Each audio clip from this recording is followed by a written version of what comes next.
On an antique map of the North Atlantic, we drift slowly between the coastlines of Europe and the eastern edge of North America.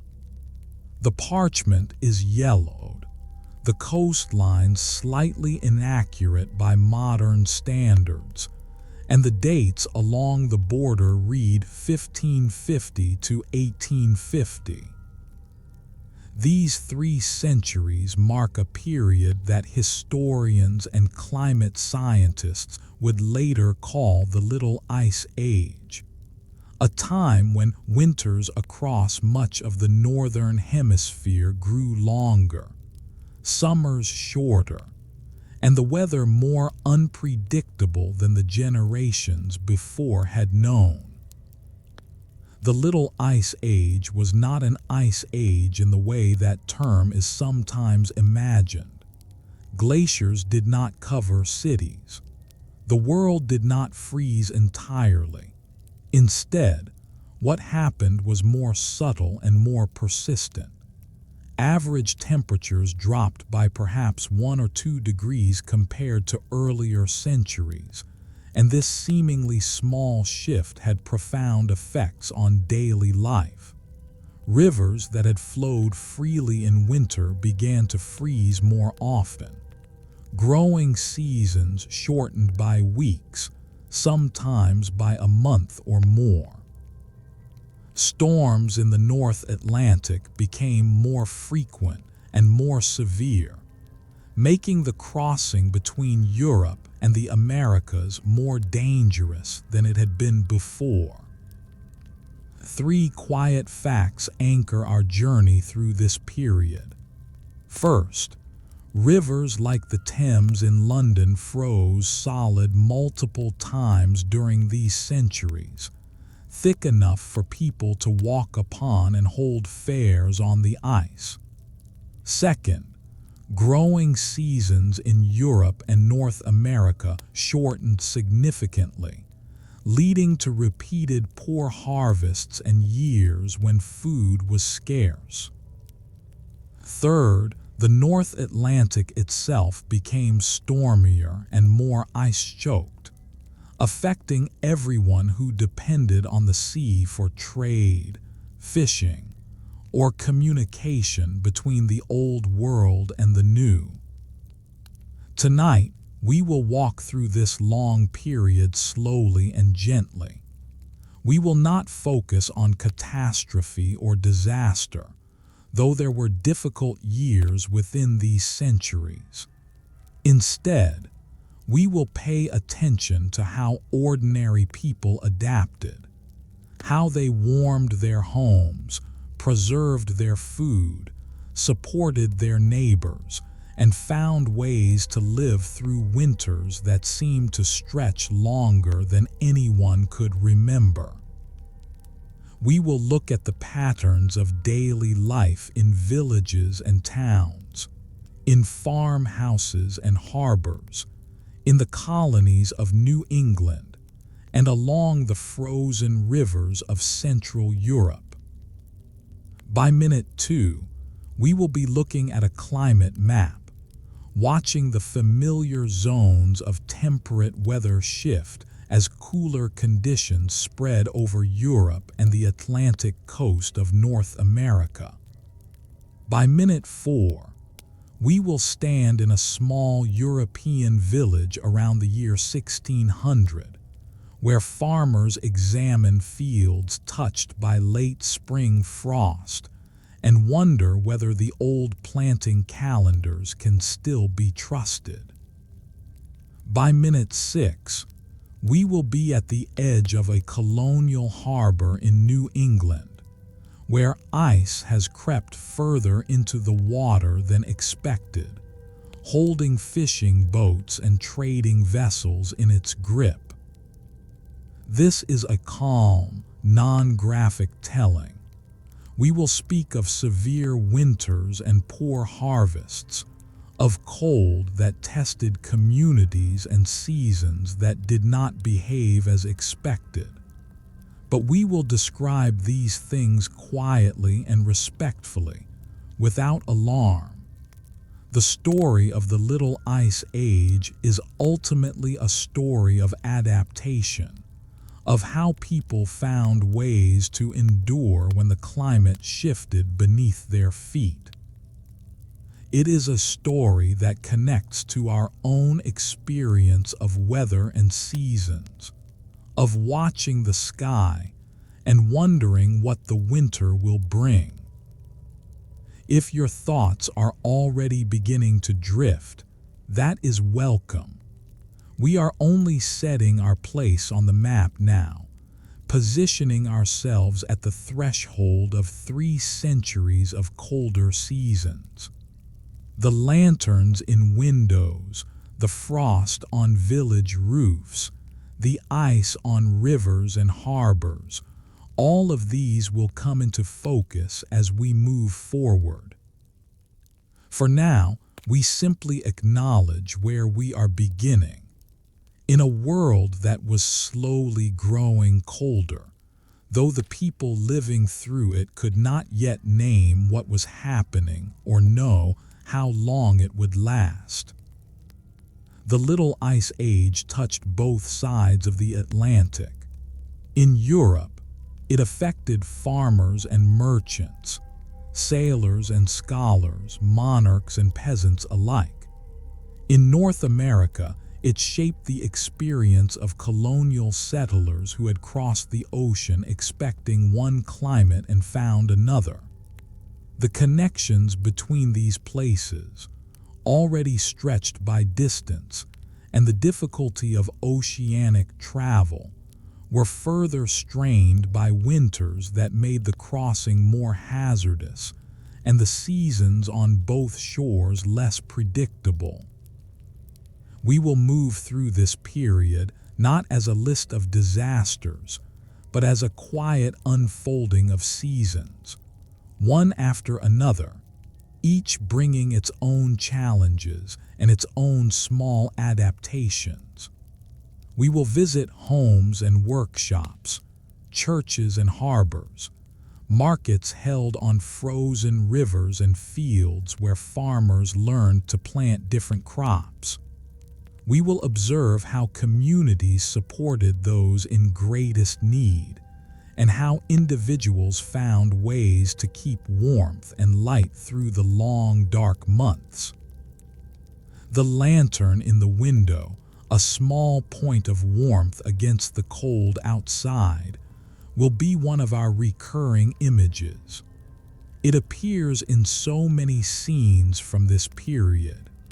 The glow of light through frosted glass, the signal of welcome or of ongoing work, the human answer to the darkness that winter brings. We will return to this image again and again as we move through the centuries, finding it in different settings but always carrying the same meaning. The persistence of life and warmth even when the world outside grows cold. If you've drifted and returned, we've just set our place on the map between Europe and America, at the beginning of 3 centuries of colder seasons, with lanterns glowing in windows against the gathering dark. The first signs of the Little Ice Age arrived not with sudden drama, but with quiet accumulation, a series of winters that seemed harsher than expected, summers that felt shorter than they should. In the late 1500s and early 1600s, people across Europe and the North Atlantic began to notice patterns that did not match their memories or the records kept by their parents and grandparents. The weather, always variable, seemed to be shifting in a direction that favored cold. In the farmlands of Central Europe, where families had worked the same fields for generations, the changes were felt most acutely in the rhythm of planting and harvest. Spring came later than it once had. Frosts lingered into April and sometimes May, nipping at young shoots that had been planted according to calendars trusted for decades. The old wisdom about when to sow and when to reap no longer matched what the weather actually delivered. Farmers who had always known the land found themselves uncertain, watching the sky each morning with new anxiety. The winters themselves grew more severe. Snow fell earlier in the autumn and stayed longer into spring. Rivers that had frozen only occasionally now froze regularly, sometimes for weeks at a time. In villages along these waterways, the sound of flowing water, a constant background presence for most of the year, fell silent under thick ice. People who had relied on rivers for transport, for fishing, for the simple rhythm of daily life, found themselves adapting to a landscape that looked and felt different from the one they had known. Chroniclers and diarists of the period began to note these changes, though they lacked the scientific concepts to explain them. A monastery keeper might record that the river had frozen solid for the third winter in a row, something his predecessors had noted only rarely. A town official might write that the harvest had failed again due to early frost, and that the grain stores were lower than usual. These individual observations, scattered across different regions and different years, would later be assembled by historians into a larger pattern. But at the time, each community experienced the changes in isolation, wondering whether their particular difficulties were unique or shared.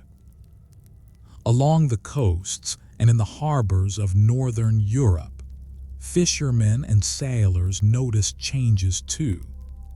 The sea ice that had always been present in the far north seemed to be creeping southward, appearing in waters where it had once been rare.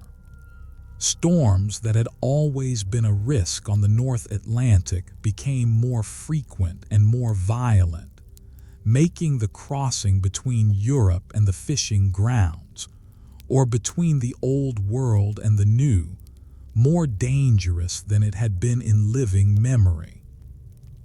Ships that had once made regular crossings now faced longer delays, waiting for weather windows that seemed harder to find.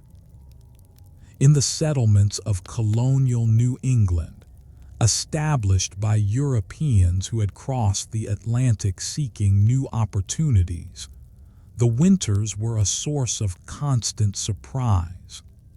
The colonists had come from England and the Netherlands and other temperate regions, and they had expected the climate of their new home to resemble what they had left behind.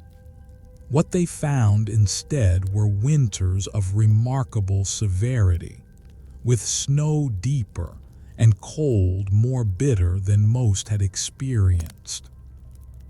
The Little Ice Age affected both sides of the Atlantic, and the colonists, already struggling with the challenges of building new communities in unfamiliar territory, found themselves also contending with weather that tested the limits of their preparation.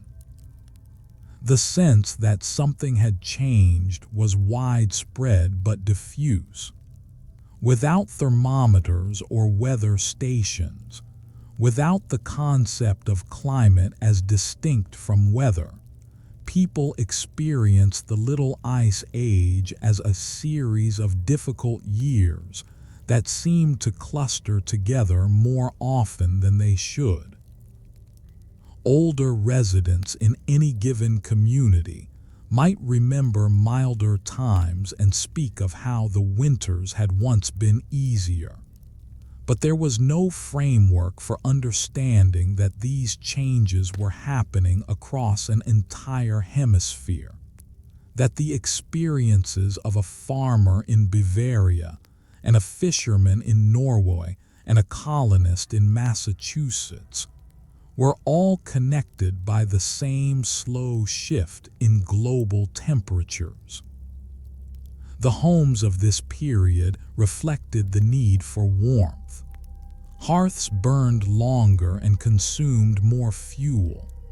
Families gathered closer together in the evening, sharing body heat as well as firelight. The lanterns that glowed in windows served both practical and psychological purposes, providing light for work and reading, but also pushing back against the darkness that seemed to press in earlier each evening. The light in the window became a symbol of persistence, of the human determination to maintain normalcy even when the seasons themselves seemed to have changed. Animals adapted alongside their human companions. Livestock were brought into barns earlier in the autumn and kept there longer into spring. The breath of cattle and horses steamed in the cold air of these sheltered spaces, adding their warmth to the buildings where humans also sought refuge. Wild animals faced their own challenges, with deeper snow making it harder to find food and longer winters stretching the limits of their endurance. The relationship between humans and the natural world was recalibrated, as both struggled with conditions that neither had chosen. The first signs of the Little Ice Age were quiet but persistent. They appeared in the frost on morning windows, in the ice that formed on ponds and rivers, in the shortened days and lengthened nights of winter. They appeared in the faces of farmers examining damaged crops, and in the worried conversations of merchants whose goods were delayed by weather. They appeared in the letters that took longer to arrive, and the ships that stayed in port rather than risk the crossing. And they appeared in the small adaptations that people made, almost unconsciously, to a world that was growing colder around them. If your attention has wandered, we are in the first years when people began to sense that winters were lengthening, and the old patterns could no longer be relied upon. The frost creeping into fields and the ice forming on rivers with a persistence that seemed new. As the Little Ice Age deepened through the 1600s, and into the 1700s, one of its most visible effects was on movement itself. The networks of travel and trade that connected villages to towns, towns to cities, and the old world to the new all depended on routes that the cold could close. Rivers froze. Roads disappeared under snow. Harbors filled with ice that held ships in place for weeks or months at a time. The world became smaller, not in the sense of bringing places closer together, but in the sense of making the distances between them harder to cross. Rivers had long been the highways of Europe. They carried goods downstream from the interior to coastal ports and upstream from those ports to markets and towns in the heartland. Boats moved grain and timber, cloth and wine, passengers and mail, along waterways that connected the economic life of the continent. When these rivers froze, as they did more frequently during the Little Ice Age, that movement stopped. The Thames in London froze solid several times during this period, thick enough to support the weight of crowds who walked on its surface and merchants who set up stalls on the ice. What had once been the main artery of the city's commerce became instead a strange winter playground, beautiful but economically paralyzed. The freezing of rivers affected far more than London. The Rhine, the Danube, the rivers of the Low Countries all experienced winters when ice halted traffic for extended periods. Millers whose water wheels depended on flowing water found their work suspended. Fishermen who had relied on open water had to find other ways to feed their families. Merchants who had planned shipments around the usual river schedules found their goods stuck in warehouses, waiting for a thaw that sometimes took longer than expected to arrive. Roads, such as they were in this period, became equally unreliable. The roads of the 1600s and 1700s were not the paved highways we know today.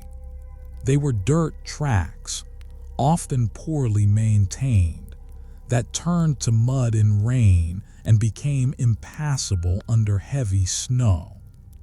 A journey that might take days in good weather could stretch to weeks when winter storms blocked the routes.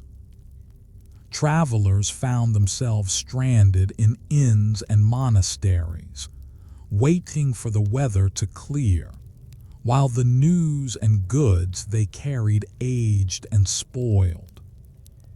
The postal systems of the era depended on riders who could cover ground quickly between stations.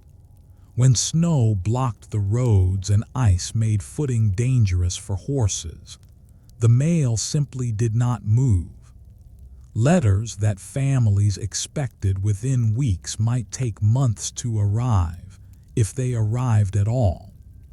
The already slow pace of communication across long distances became even slower, and communities that relied on news from distant relatives or business partners found themselves cut off for extended periods.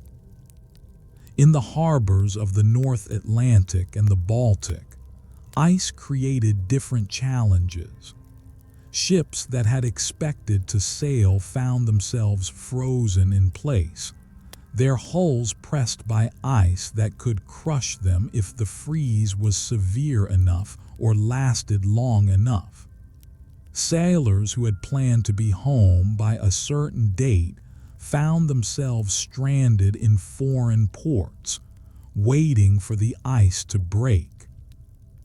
The rhythm of maritime trade, already dictated by winds and tides and seasons, was further constrained by ice conditions that seemed to worsen with each passing decade.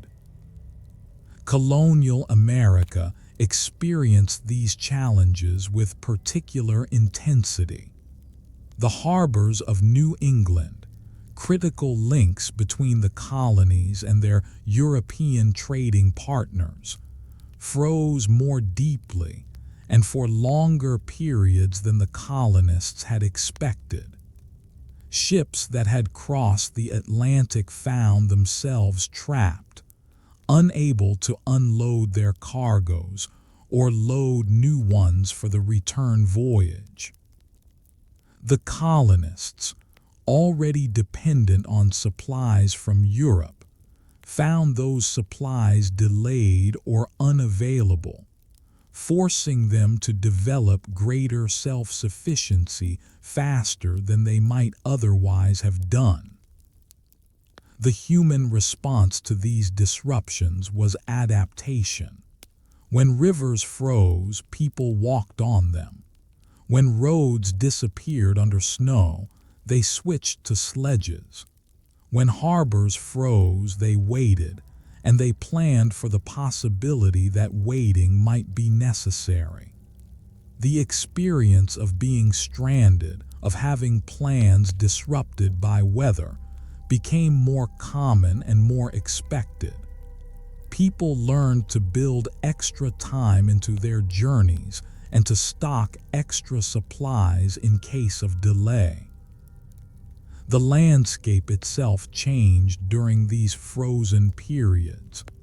Rivers that had been natural pathways became solid surfaces that could be walked or skated upon.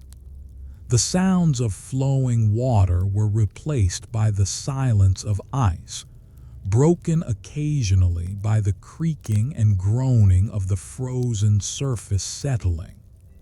Bridges that spanned these rivers found themselves less necessary, as people simply walked across the ice beside them.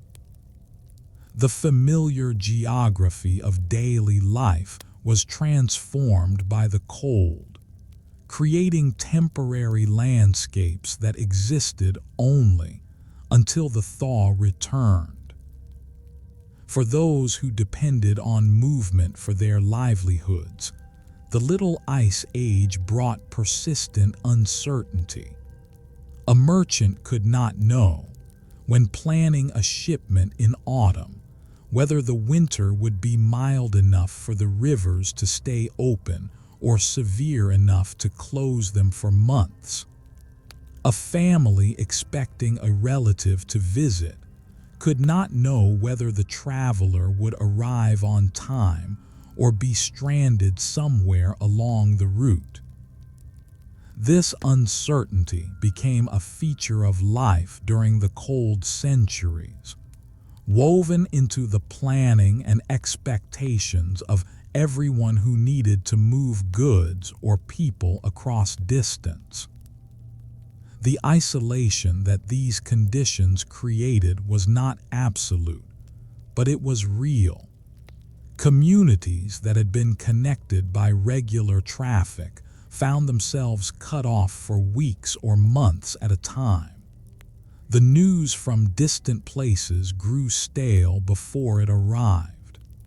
The sense of being part of a larger world, already tenuous in an age before rapid communication, became even more fragile when the cold closed the roots that connected that world together. If you've come back to us, we are watching the ways people and goods slow down. As water roots freeze and roads vanish under deep snow, the world contracting around the warmth of home and hearth. In an age before telegraphs, before telephones, before any form of instant communication, news traveled only as fast as a person could carry it. A rider on horseback, a ship crossing the ocean, a messenger walking from one village to the next. These were the speeds at which information moved during the Little Ice Age. And when the cold set in, when roads became impassable and harbors froze, even these slow forms of communication slowed further or stopped entirely. The postal systems of the 1600s and 1700s were remarkable achievements for their time. Networks of riders and stations that could carry letters across countries in a matter of days or weeks. But these systems depended on roads being passable and riders being able to travel safely. During the worst winters of the Little Ice Age, postal service could be suspended for extended periods. A letter sent from one city might take months to reach another, if it arrived at all. Families separated by distance had to accept that news of births, deaths, marriages, and other significant events might reach them long after the fact, or might never reach them at all. The experience of waiting for news was common during this period. A merchant might wait weeks to learn whether a shipment had arrived safely at its destination. A family might wait months to hear from a relative who had emigrated to the colonies. A government might wait entire seasons to receive reports from distant territories. This waiting was part of the texture of daily life, a constant background uncertainty that the cold winters only intensified. In coastal communities, news often arrived by ship before it arrived by land. Word of events in distant countries would reach port towns first, brought by sailors who had witnessed them or heard about them in other ports. From these coastal entry points, the news would spread inland, carried by travelers and traders and messengers, rippling outward at the speed of foot and hoof. When storms and ice disrupted maritime traffic, this flow of information slowed.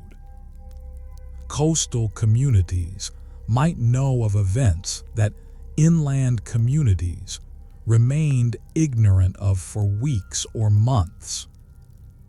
The churches played a crucial role in disseminating information during this period.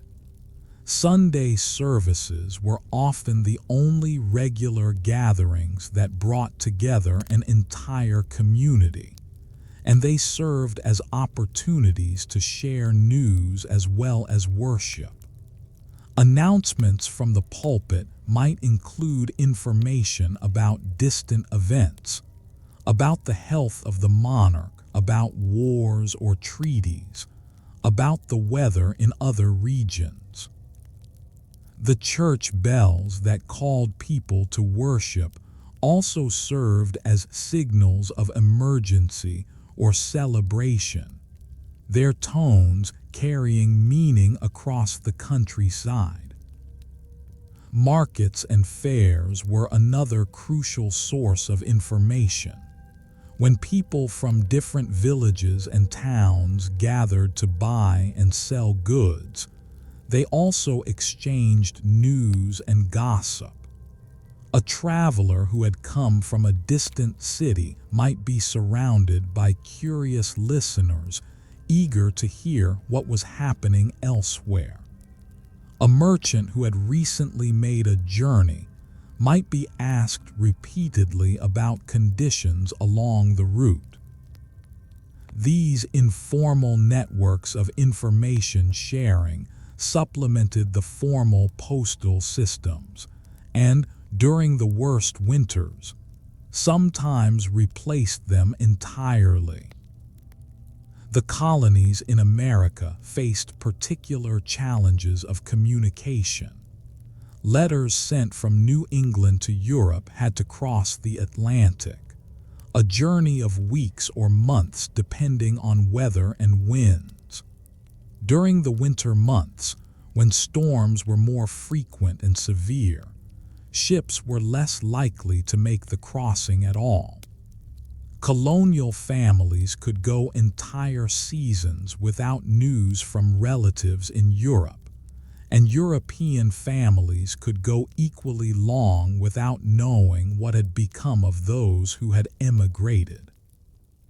The distance between the old world and the new, already vast, seemed to stretch even further when winter closed the sea lanes.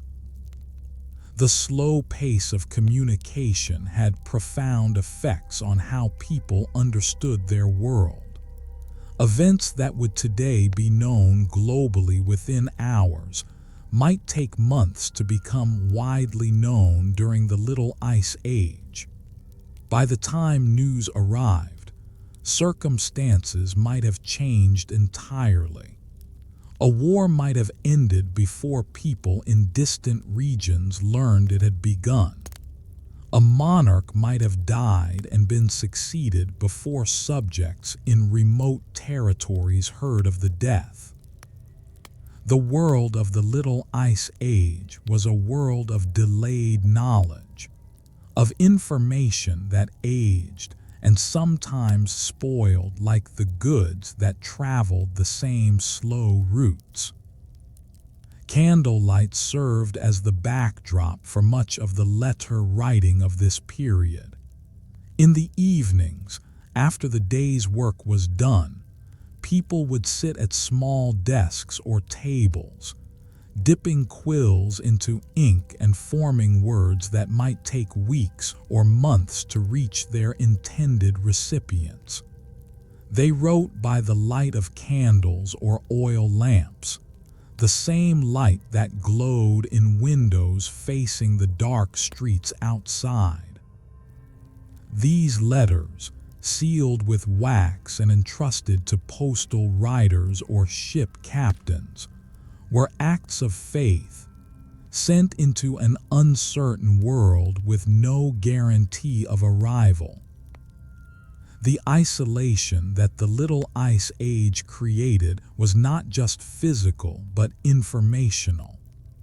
Communities that could not travel to each other also could not easily communicate with each other. The sense of being part of a larger world, already tenuous when that world could only be accessed through slow and uncertain channels, became even more fragile when those channels were disrupted by cold. People knew that there were events happening beyond their immediate surroundings, but they often could not know what those events were until long after they had occurred. In taverns and inns, in churchyards and market squares, people gathered to share what news they had. These were the social spaces where information circulated, passed from person to person in a slow game of verbal transmission. A traveler who had recently arrived might be questioned closely about conditions elsewhere. A sailor just returned from a voyage might find himself the center of attention, his stories of distant ports eagerly consumed by listeners who might never travel so far themselves. These human networks of information sharing were resilient, persisting even when formal systems failed. But they were also slow and imperfect, subject to distortion and delay. If you've been dozing, we are in a time when news moves as fast as a horse or a ship, and the cold can still a message as surely as it can still a river, leaving communities to wait and wonder in the quiet of their lamplit rooms. When the cold pressed in from outside and the routes of travel and communication fell silent under snow and ice, what remained was the home. The interior spaces where families gathered, where meals were prepared and eaten, where children were raised and elders cared for. These became the center of life during the long winters of the Little Ice Age. The rituals of indoor life, adapted over generations to the demands of cold seasons, became more important than ever when those seasons stretched longer and grew more severe. The homes of ordinary people during this period varied widely depending on region and economic circumstances, but most shared certain common features. A central source of heat, whether a hearth, a stove, or a fireplace was the heart of the dwelling. Around this heat source, family life organized itself. Cooking happened near the fire. Eating happened near the fire. In the evenings, work and conversation happened near the fire. At night, beds were often arranged as close to the fire as safety allowed. And in the coldest weather, families might all sleep in a single room to share both the warmth of the fire and the warmth of each other's bodies. The fuel for these fires was a constant concern. Wood had to be gathered, dried, and stored before winter arrived. In regions where wood was scarce, peat or coal might serve instead, each with its own characteristics of burning. The supply of fuel was a measure of a family's preparation for winter, and running low could mean serious hardship. During the Little Ice Age, when winters lasted longer and cold penetrated more deeply, the demand for fuel increased while the ability to gather it was constrained by the same conditions that made it necessary. Clothing adapted to the cold as well. Layers of wool, linen, and leather provided insulation that could be added or removed as temperatures changed. The concept of changing clothes for different rooms or activities was largely absent. People wore their warmth with them as they moved through the day. At night, sleeping garments might be supplemented by caps and additional coverings.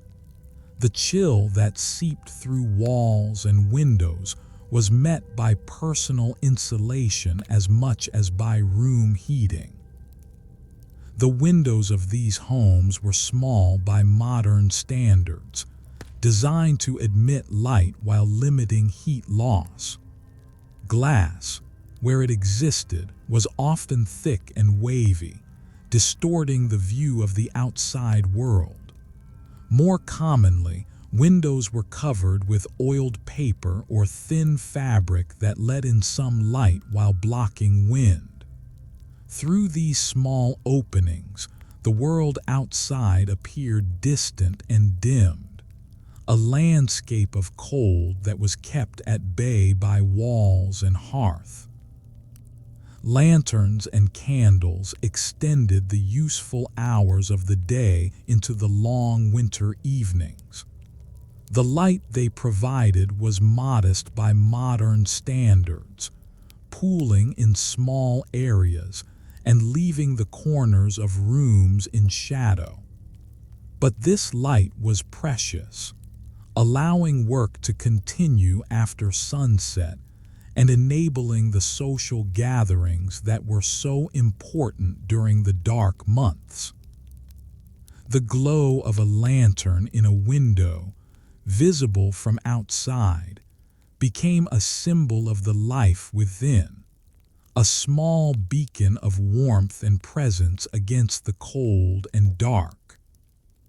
Food preparation during winter drew on stores laid up during the warmer months. Vegetables preserved in root cellars, meat smoked or salted, grains dried and stored.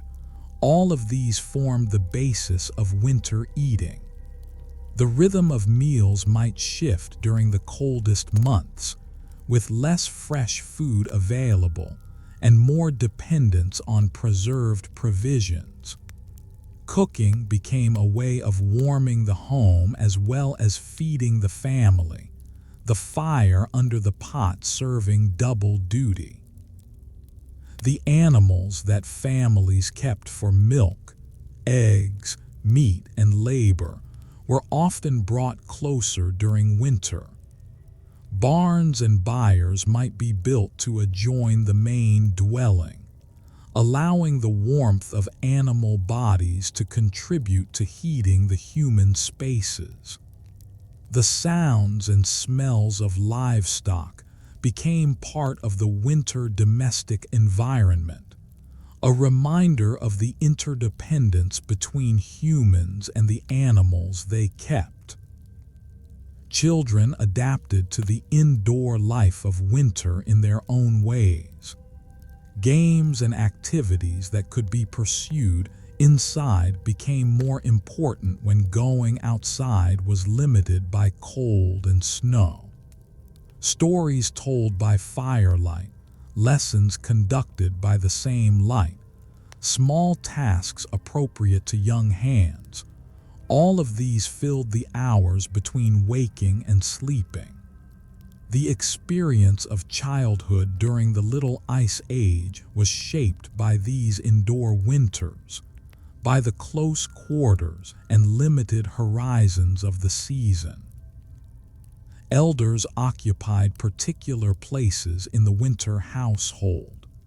Their memories of previous winters, of how things had been done in the past, made them repositories of knowledge that the household might need.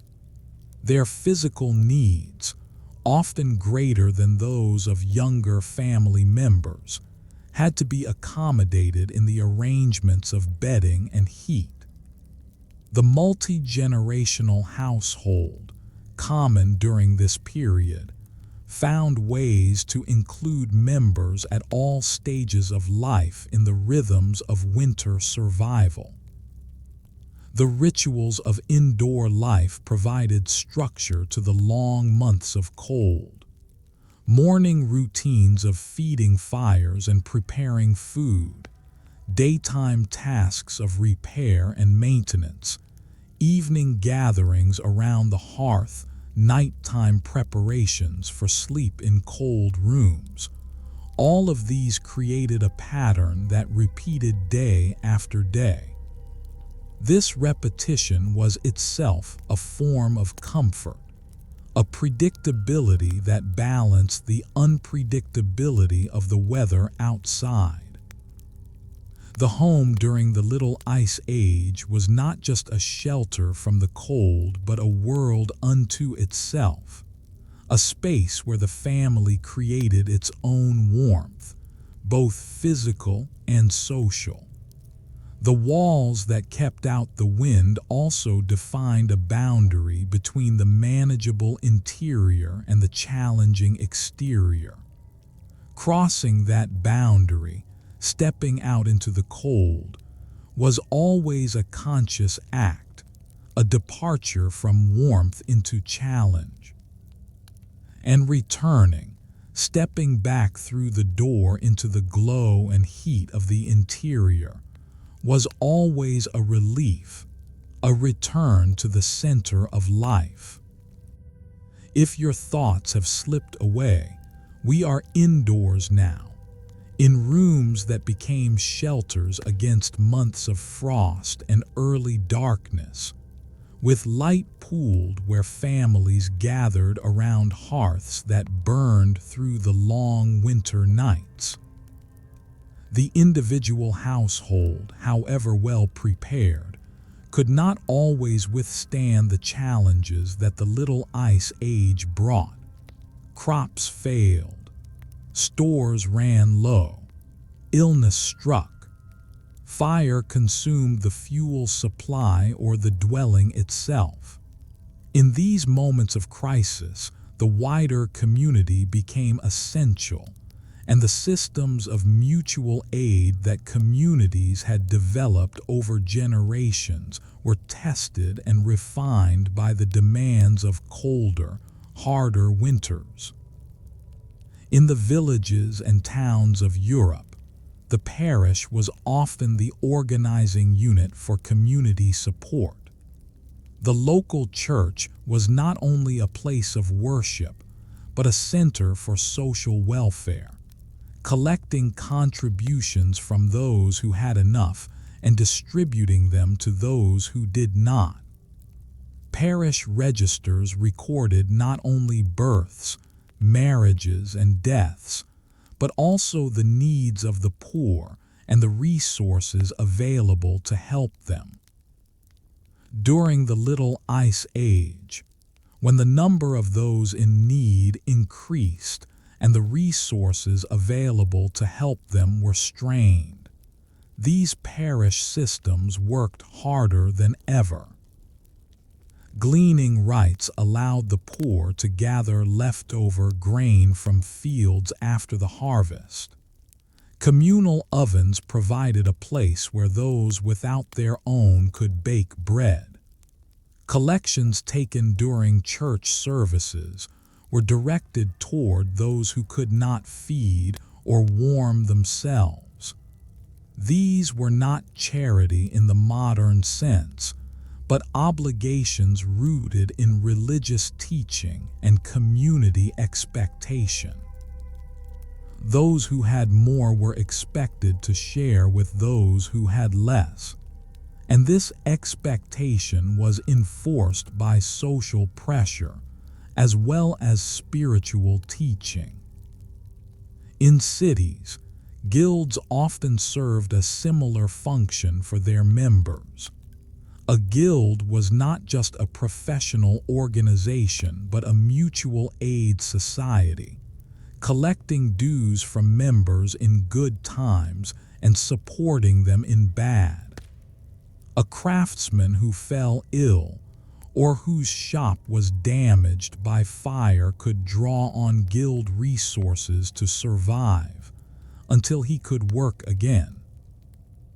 During the difficult winters of the Little Ice Age, these guild resources were stretched thin, but they continued to function, providing a safety net for those who belonged.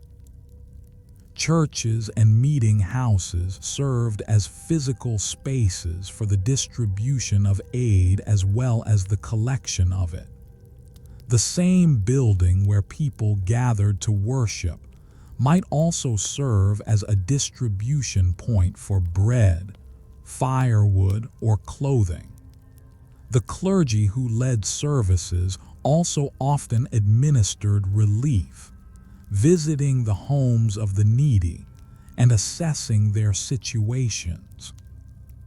This combination of spiritual and material care was characteristic of the period, reflecting a worldview in which the health of the soul and the health of the body were closely connected.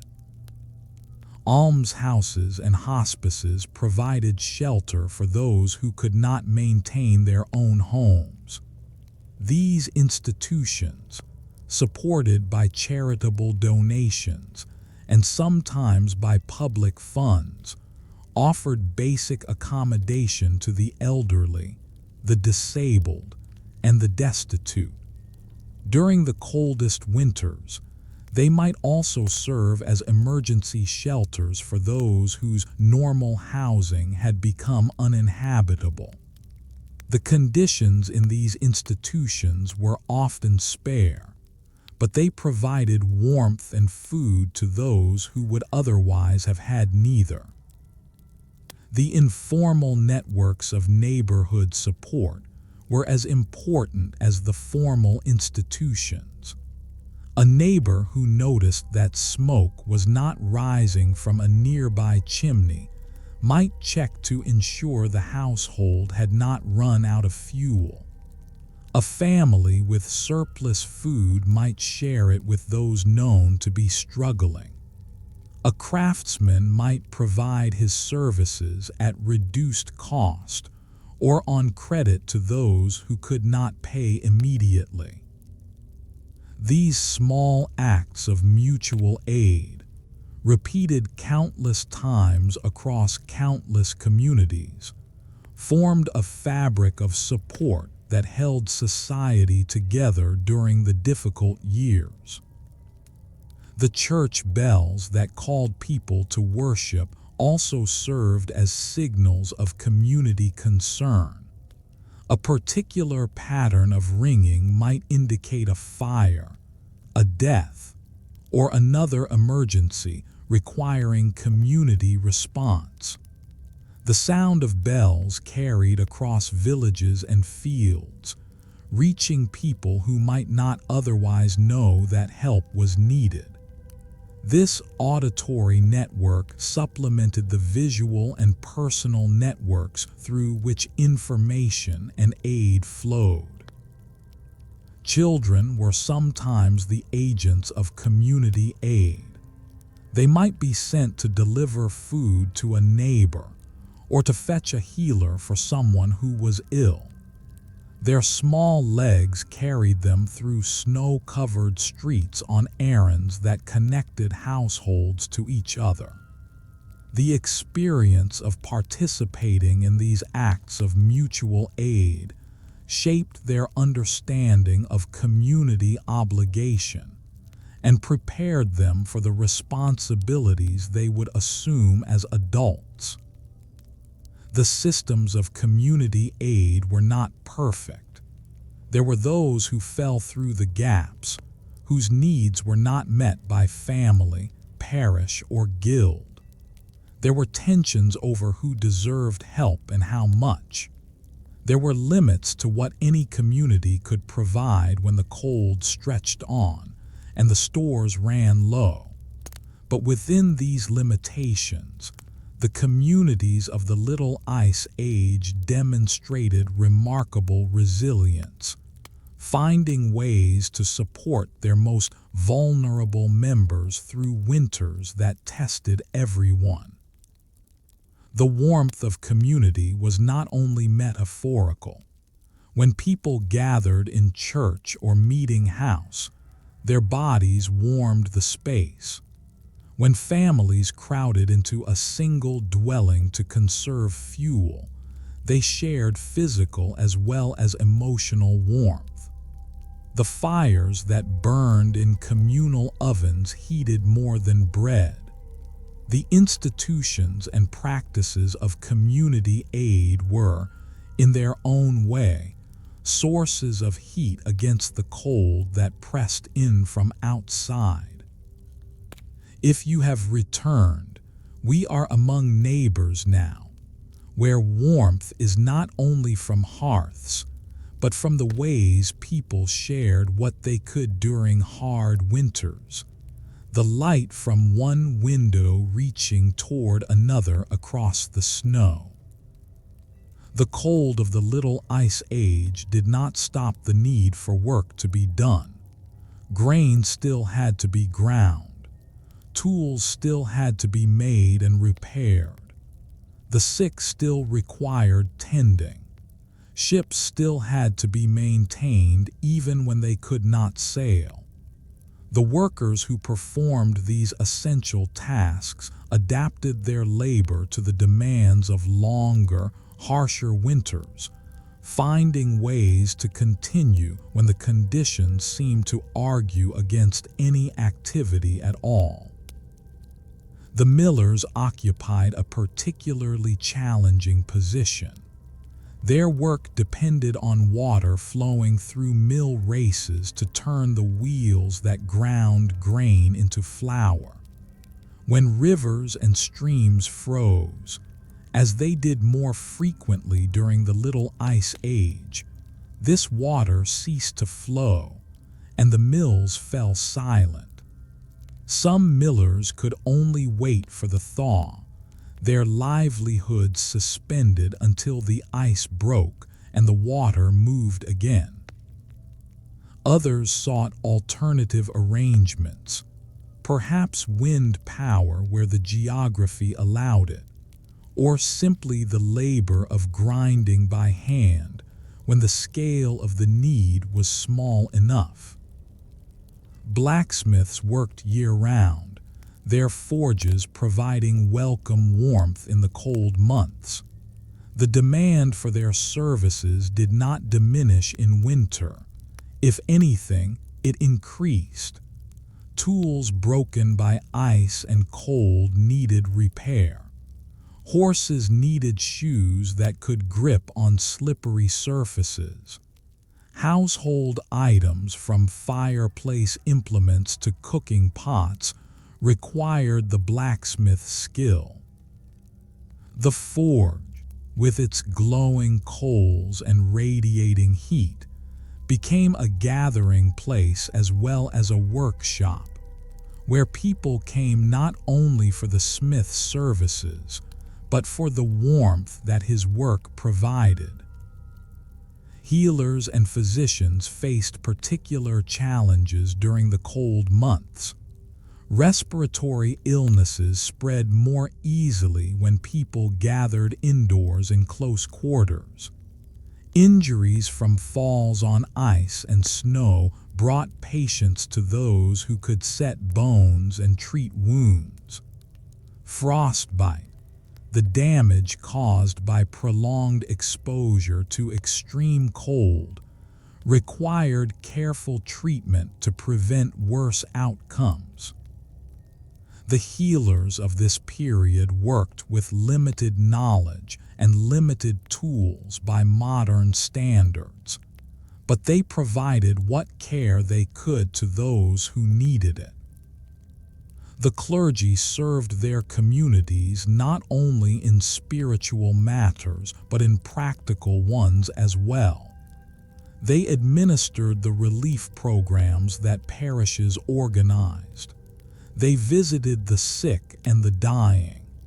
They maintained the records that tracked births, deaths, and the needs of the community. During the long winters, when people gathered more frequently for the warmth and company that church services provided, the clergy were at the center of community life, offering both the comfort of ritual and the practical support that their position allowed them to provide. Sailors and harbor workers faced a different set of challenges. When harbors froze and ships could not sail, the work of the waterfront stopped, but the ships themselves still required maintenance. Hulls needed repair. Rigging needed attention. Cargoes in warehouses needed protection from the cold and damp. The sailors who could not sail became workers on shore, turning their skills to tasks that kept the ships ready for when the ice finally broke and commerce could resume. Lighthouse keepers and those who tended navigation beacons maintained their posts through the worst weather. The lights that guided ships away from rocks and into safe harbor had to keep burning even when the harbor itself was frozen. The keepers who climbed towers in bitter cold to tend these flames performed a service that would only be needed again when the ships could sail. But the lights could not be allowed to go dark in the meantime. Servants and household workers continued their labor within the homes of those they served. The fires had to be tended. The food had to be prepared. The rooms had to be kept as warm and clean as conditions allowed. These workers, often invisible in historical accounts, performed the essential tasks that kept households functioning through the long winters. Their labor made possible the indoor life that families depended on for survival. Farmers could not simply stop working when winter came. Animals still required daily care. Barns and fences needed repair. Equipment had to be maintained for the planting that would come when spring finally arrived.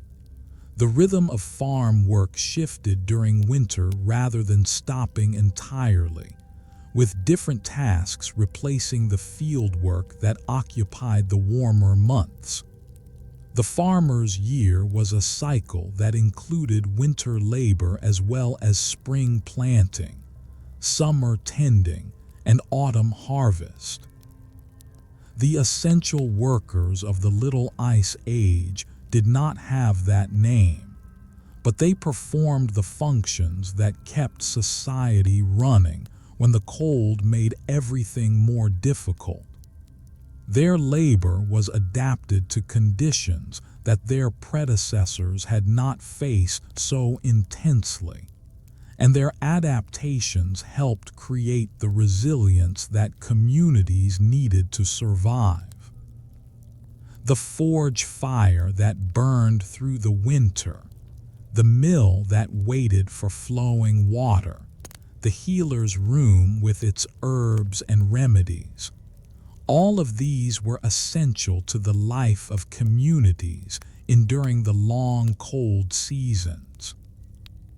If you've drifted and come back, we are alongside the workers whose tasks did not vanish with the warmth, but only changed shape when the long winters came, their lanterns and forge fires glowing through the cold months. The Little Ice Age was experienced differently by different members of the household. Children, elders, and animals all faced the cold in their own ways, with their own vulnerabilities and their own adaptations. The long winters shaped their experiences in ways that differed from those of the adults in their prime who bore the primary responsibilities for survival. For children, the frozen landscape offered opportunities for play that milder winters did not provide. When rivers and ponds froze thick enough to be safe, they became surfaces for skating and sliding. Improvised skates, sometimes just bones strapped to shoes, allowed children to glide across the ice. Sledges of various designs carried them down snowy slopes. The cold that kept adults worried about fuel and food and warmth gave children a transformed world where the usual rules of movement did not apply. But childhood during the Little Ice Age was not all play.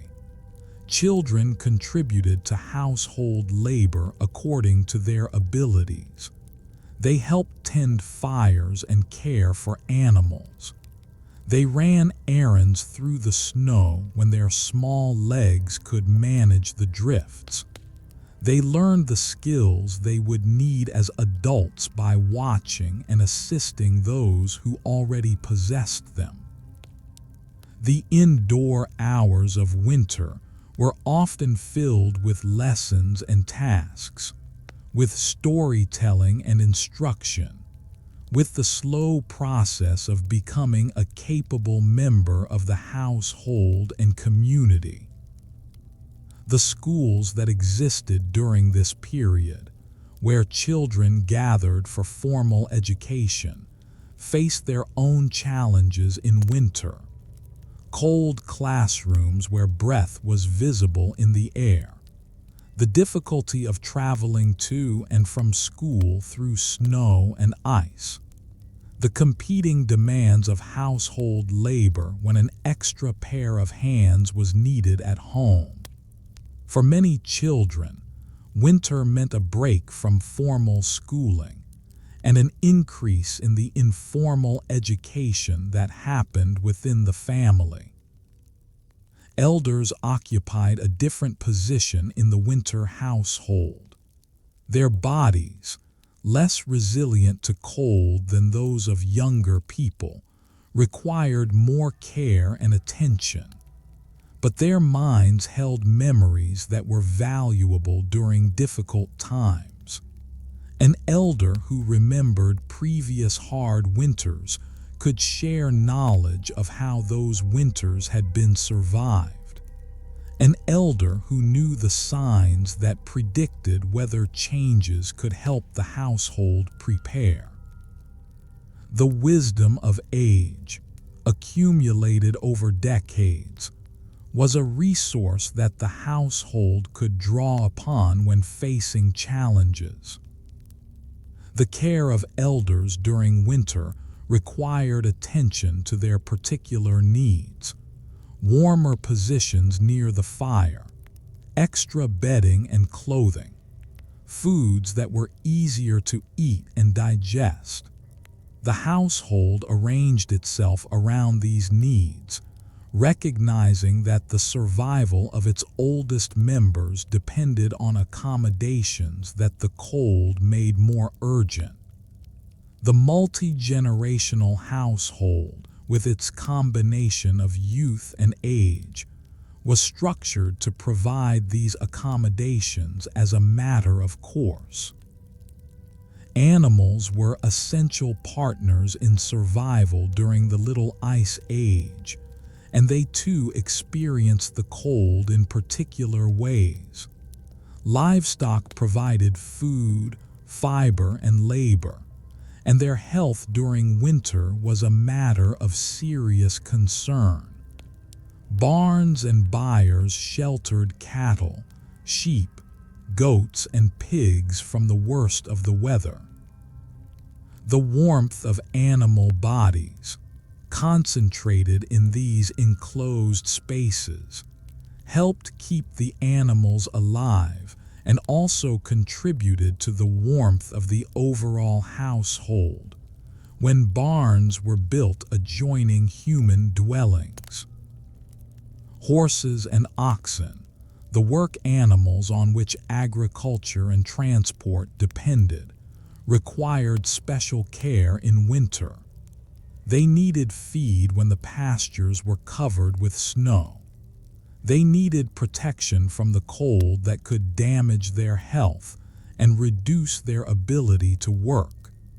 They needed attention to their hooves and legs, which were vulnerable to injury on icy surfaces. A household that lost its work animals to winter could face serious difficulties when spring came and plowing needed to be done. Smaller animals also played roles in the winter household. Chickens provided eggs, though production often declined in the shorter days. Dogs guarded property and provided companionship. Cats controlled the mice and rats that could damage stored food. These animals too adapted to the cold in their own ways, seeking warm spots, growing thicker coats, and adjusting their behavior to the demands of the season. Wild animals faced the Little Ice Age without the shelter and supplemental food that domesticated animals received. Deeper snow made it harder for grazing animals to find food. Longer winters stretched the limits of hibernation and the stores that animals had accumulated in autumn. Predators, their usual prey more difficult to find, sometimes came closer to human settlements in search of food. The howl of wolves, muffled by falling snow, was occasionally heard on winter nights, a reminder of the wild world that surrounded the cultivated lands. The experience of children, elders, and animals during the Little Ice Age reminds us that climate affects different members of a community in different ways. The cold that was an inconvenience to a healthy adult in their prime could be a serious danger to the very young, the very old, and the animals on which everyone depended. The adaptations that households made were calibrated to protect these more vulnerable members while also drawing on the particular contributions that each could make. If your mind has been far away, we are with the youngest and oldest now, and the animals beside them, all tasting the long winters in different ways, their breath steaming in the cold air of barn and bedroom. Trade did not stop during the Little Ice Age, but it bent and adapted to the conditions that the cold created. Markets continued to operate, though their schedules and locations sometimes shifted. Fairs appeared on frozen rivers that would have been impassable barriers in milder times. Merchants found new routes when old ones became blocked by ice and snow. The commercial life of Europe and the Atlantic world continued, reshaped but not eliminated by the challenging climate. The frost fairs that appeared on frozen rivers were perhaps the most visible symbol of this adaptation. When the Thames in London froze solid, which it did several times during the coldest periods of the Little Ice Age, the ice became a venue for commerce and entertainment. Stalls were set up on the frozen surface, selling food and drink and goods of all kinds. Games and entertainments drew crowds. The river that normally served as a barrier and a highway became instead a temporary marketplace, its frozen surface supporting activities that would have been impossible when the water flowed. These frost fairs were not unique to London. Rivers throughout Europe experienced periods of freezing that turned them into pedestrian surfaces and market spaces. The novelty of walking on water, of conducting business in a place normally reserved for boats and fish, gave these fairs a festive atmosphere that counterbalanced the hardships that the cold brought. For a brief time, the frozen river was a space of community gathering and commercial exchange, a silver lining to the freezing temperatures that created it. Weekly markets in towns and villages faced their own adaptations. When outdoor market squares became too cold for extended commerce, sellers and buyers sought more sheltered locations. Arcades and covered areas of market squares became more valuable. Indoor spaces were pressed into service for transactions that would normally have occurred in the open air.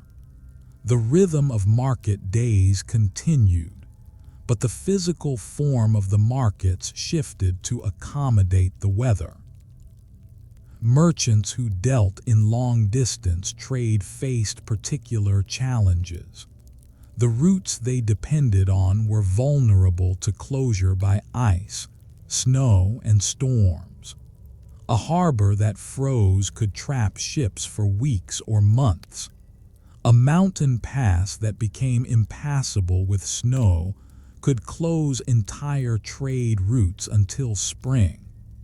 These disruptions forced merchants to plan more carefully, to build more time into their schedules, and to seek alternative routes when primary ones were blocked.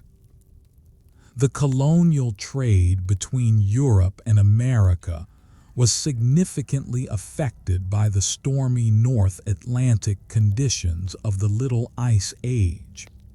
Ships that had to cross this ocean faced more severe weather than they would have in milder periods. Departure times had to be chosen more carefully to avoid the worst of the winter storms. Arrival times were less predictable. The flow of goods and people between the old world and the new became more seasonal, more dependent on windows of acceptable weather that were harder to find. In the port towns of both continents, The rhythms of commerce adjusted to these conditions. Warehouses stocked goods that could not be shipped until conditions improved. Merchants waiting for cargoes filled their time with other business or simply waited. The ships that did manage to make crossings during the difficult months were greeted with special appreciation, their successful arrivals marking achievements against the odds. The goods traded during this period reflected the climate as well as the commercial opportunities. Furs and warm textiles had obvious value in a colder world. Foods that could be preserved and transported without spoiling in the variable conditions were particularly valuable. The commodities that flowed through the trade networks of the Little Ice Age were shaped by the needs that the cold created. Prices for essential goods fluctuated with the conditions. A particularly hard winter could drive up the price of grain and fuel. A successful harvest after a series of poor ones could bring temporary relief. The economic life of communities was intertwined with the weather in ways that are harder to imagine in our era of global supply chains and climate-controlled storage. A failed local harvest could mean hunger. A successful one could mean relief and even celebration. The markets and fairs of the Little Ice Age were not simply economic institutions. They were also social gatherings, opportunities for people to meet and exchange news as well as goods. In a world where communication was slow and uncertain, the market was a place where information circulated along with commodities.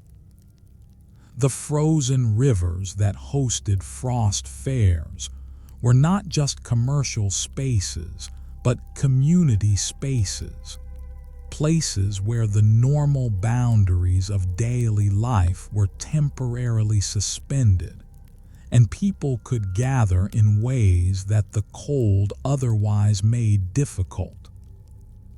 If you've returned to us, we're moving among stalls and market tables now, where trade bends around the winter but does not entirely stop.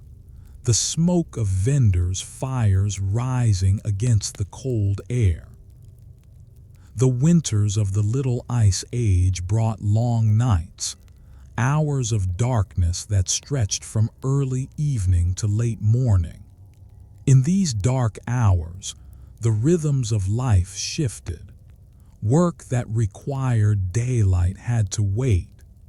The activities of evening and night took on greater importance. And the small points of light that people created against the darkness, the candles and lanterns and hearth fires, became essential anchors in a world that was mostly shadow. As the sun set early on winter afternoons, households began the transition from day to night. Fires were banked or built up, depending on the needs of the evening. Candles were lit, their small flames pushing back the growing darkness. Lanterns were hung or carried to illuminate the spaces where work or gathering would continue. The glow of these lights through windows became one of the characteristic sights of winter evenings, signals of warmth and life in a cold and darkening world. The work of evening was different from the work of day. Tasks that could be done by firelight continued, mending clothes, preparing food, caring for young children, tending to the small needs of the household. Spinning and sewing, Activities that required relatively little light were well suited to the evening hours. Storytelling and conversation filled the time when work was done, the sound of voices providing company against the silence outside. In the public spaces of towns and cities, night brought a different kind of activity. Town watchmen made their rounds, calling the hours and watching for fire, which was a constant concern in communities where open flames were the only source of light and heat. These watchmen moved through dark streets with lanterns, their progress visible as moving points of light. Their calls, marking the passing hours, provided a kind of auditory structure to the long nights. The watch was not only an official function. In households throughout the Little Ice Age, someone often stayed awake or rose periodically through the night to tend the fire. A fire that went completely out was difficult to restart in the cold, and the loss of heat in a house could have serious consequences. The quiet responsibility of the night watch, feeding the fire and ensuring that it burned through until morning, was one of the essential tasks of winter survival. Lanterns served multiple functions in this world of darkness. They provided light for those who had to move through the night, whether on official business or personal errands. They served as signals, placed in windows to indicate that a household was awake or to guide expected visitors. They marked the locations of places where people might seek help or shelter. The lantern in the window became a symbol of welcome and safety, a point of warmth in a cold and dark landscape. In monasteries and convents, the night hours had particular significance. Religious communities maintained schedules that included prayers at various times through the night, interrupting sleep to gather for devotions in cold chapels. These communities rose before dawn, lighting candles and singing psalms in the darkness, maintaining spiritual practices that had been established long before the Little Ice Age, but that took on new significance in winters that seemed to stretch ever longer. Ships at anchor or at sea maintained their own night watches. Sailors took turns staying awake, observing the weather and watching for hazards. In frozen harbors, the night watch included checking the ice conditions, monitoring whether the freeze was deepening or the ice was beginning to break. The sounds of the ship, the creaking of timber and rigging, provided a background against which the watchman listened for anything unusual. The long evenings of the Little Ice Age were times for social gathering as well as work and watching. When weather permitted, neighbors might visit each other's homes, bringing their own candles to add to the household's supply of light. These gatherings allowed for the exchange of news and stories, for the playing of games, for the shared experience of getting through the winter together. The warmth of company supplemented the warmth of fire. Children often went to bed earlier than adults, their smaller bodies tucked under heavy blankets while the adults continued their evening activities.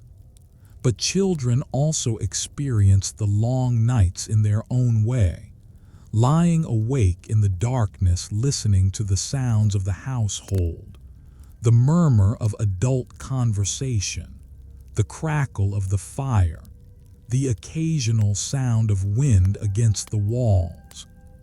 These sounds became the backdrop of childhood memory, the sensory texture of winter nights. The stars were visible on clear winter nights with an intensity that modern people, accustomed to electric light, can barely imagine. Without the glow of cities and towns, the night sky displayed its full glory. The cold, clear air of winter made the stars seem closer and brighter than at any other time of year. People who stepped outside on such nights, perhaps to check on animals or to answer a call of nature, found themselves beneath a canopy of light that contrasted sharply with the darkness of the earth below. If you are drifting in and out, we are in the long winter evenings now, when most of the world is dark and a few small lights keep quiet watch, lanterns glowing in windows against the early fallen night.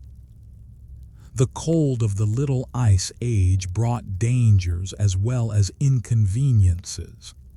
Ice that could be walked upon could also break under unwary feet. Snow that transformed the landscape could also collapse roofs and obscure hazards. Storms that brought wind and cold could also bring destruction. The communities that lived through this period developed knowledge and practices to navigate these hazards, passing down wisdom that helped reduce, though never eliminate, the risks. River ice was one of the most significant hazards. The same frozen surfaces that hosted frost fairs and allowed crossing without bridges could also give way unexpectedly.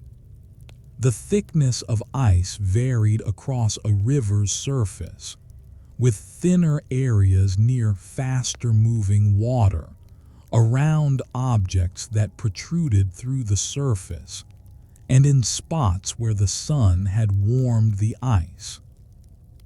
Local knowledge about these variations was essential for anyone who needed to cross frozen water, and this knowledge was accumulated over generations and shared within communities.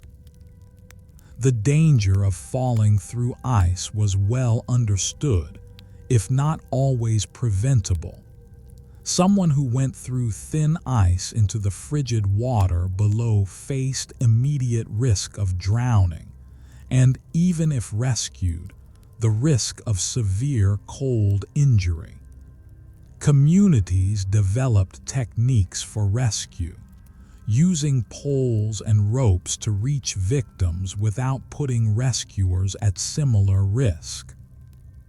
But the best approach was prevention, testing ice carefully before trusting weight to it, avoiding areas known to be thin, and crossing only when local conditions were clearly safe.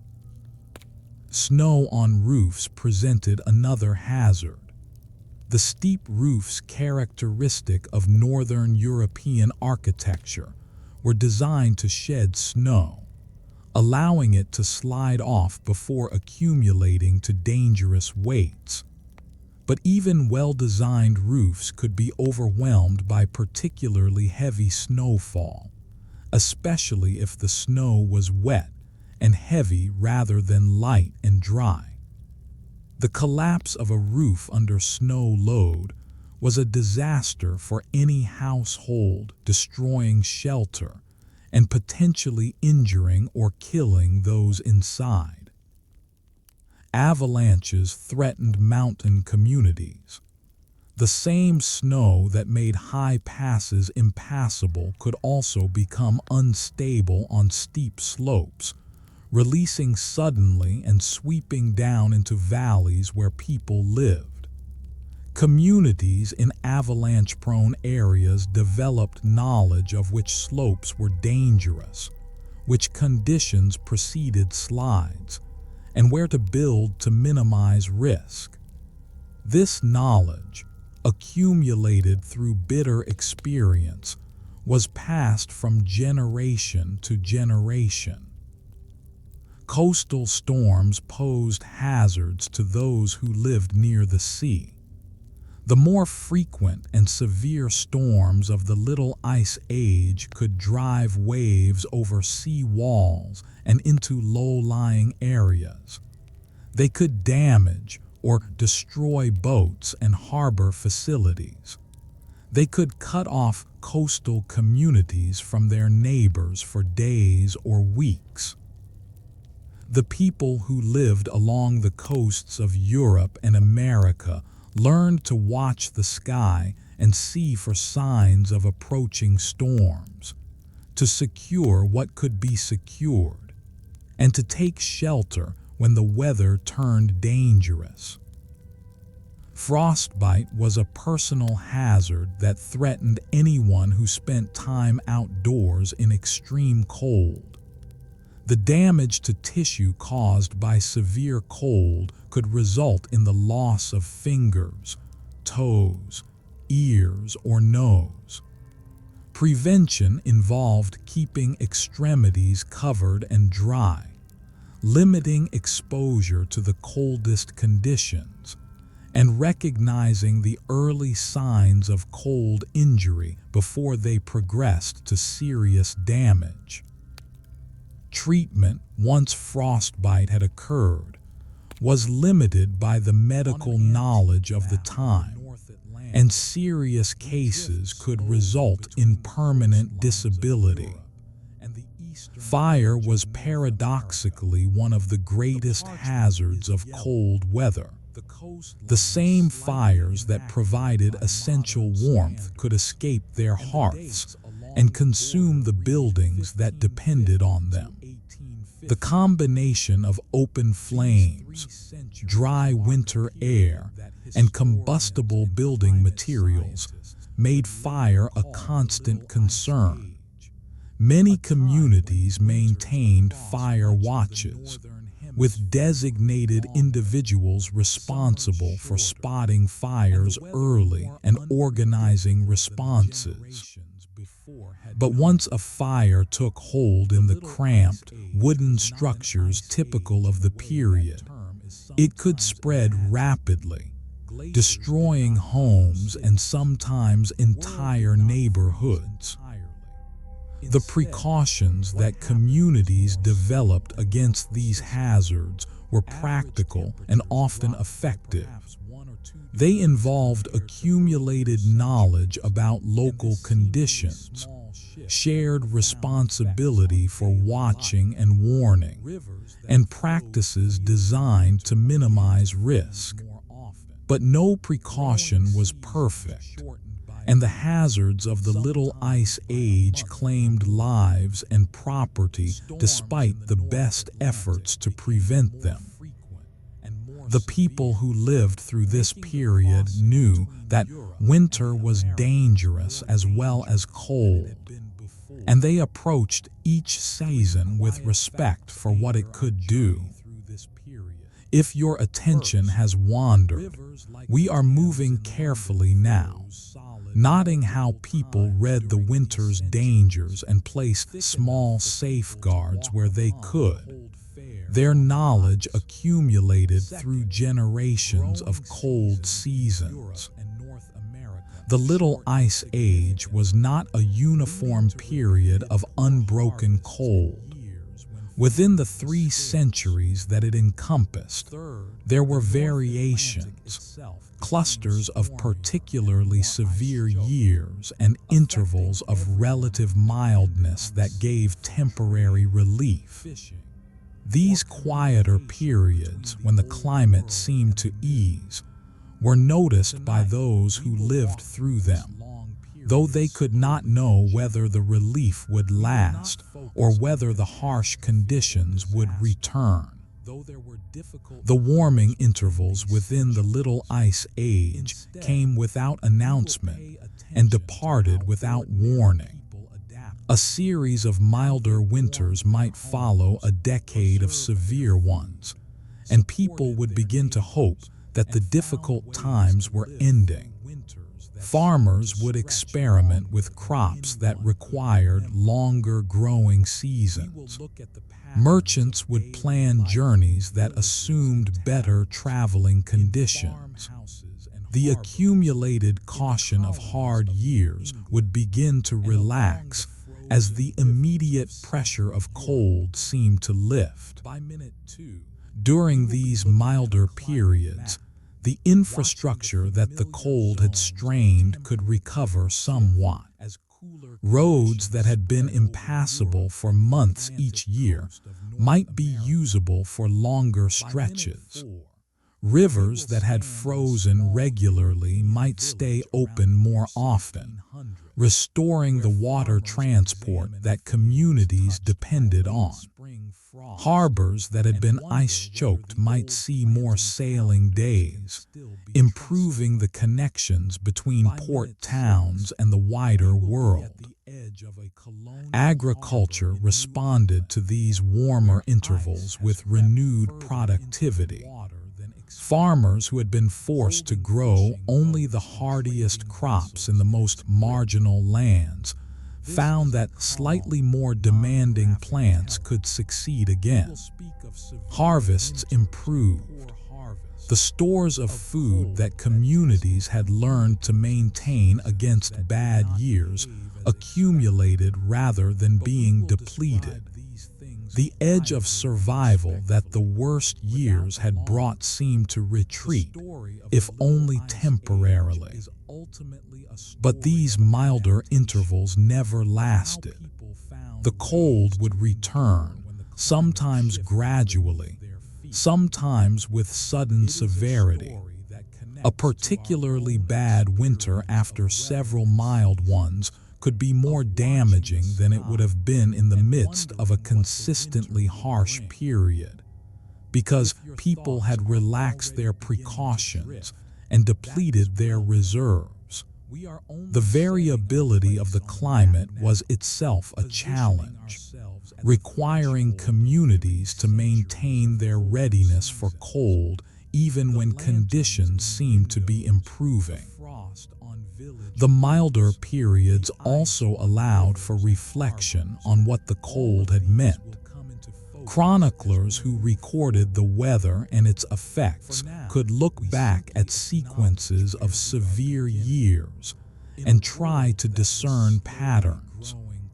Travelers who had been restricted in their movements during the worst periods could now journey more freely and compare conditions in different regions. The accumulated experience of hard times could be processed and transmitted, becoming part of the cultural knowledge that communities would draw upon when the cold returned. Some of the cultural products of the Little Ice Age may have emerged during these quieter intervals. The paintings of winter scenes, the stories about cold and snow, the music and literature that reflected the experience of long winters. These may have been created when there was enough ease for creative work, but the memory of hard times was still fresh. Art that depicts suffering is often made after the suffering has eased enough to allow for reflection. The quiet intervals also revealed what the cold had changed during its worst periods. Population shifts that had occurred as people left marginal lands for more productive areas became permanent. Agricultural practices that had been adopted as survival measures during hard years continued even when conditions improved. Infrastructure improvements, built in response to the challenges of severe winters, remained useful even when winters became milder. The Little Ice Age left marks on society that persisted beyond the coldest periods. The experience of relief, of winters that were merely hard rather than extreme, of summers that actually felt like summers, was itself significant. It reminded people that conditions could vary, that the climate was not simply one thing, that what had been endured might not last forever.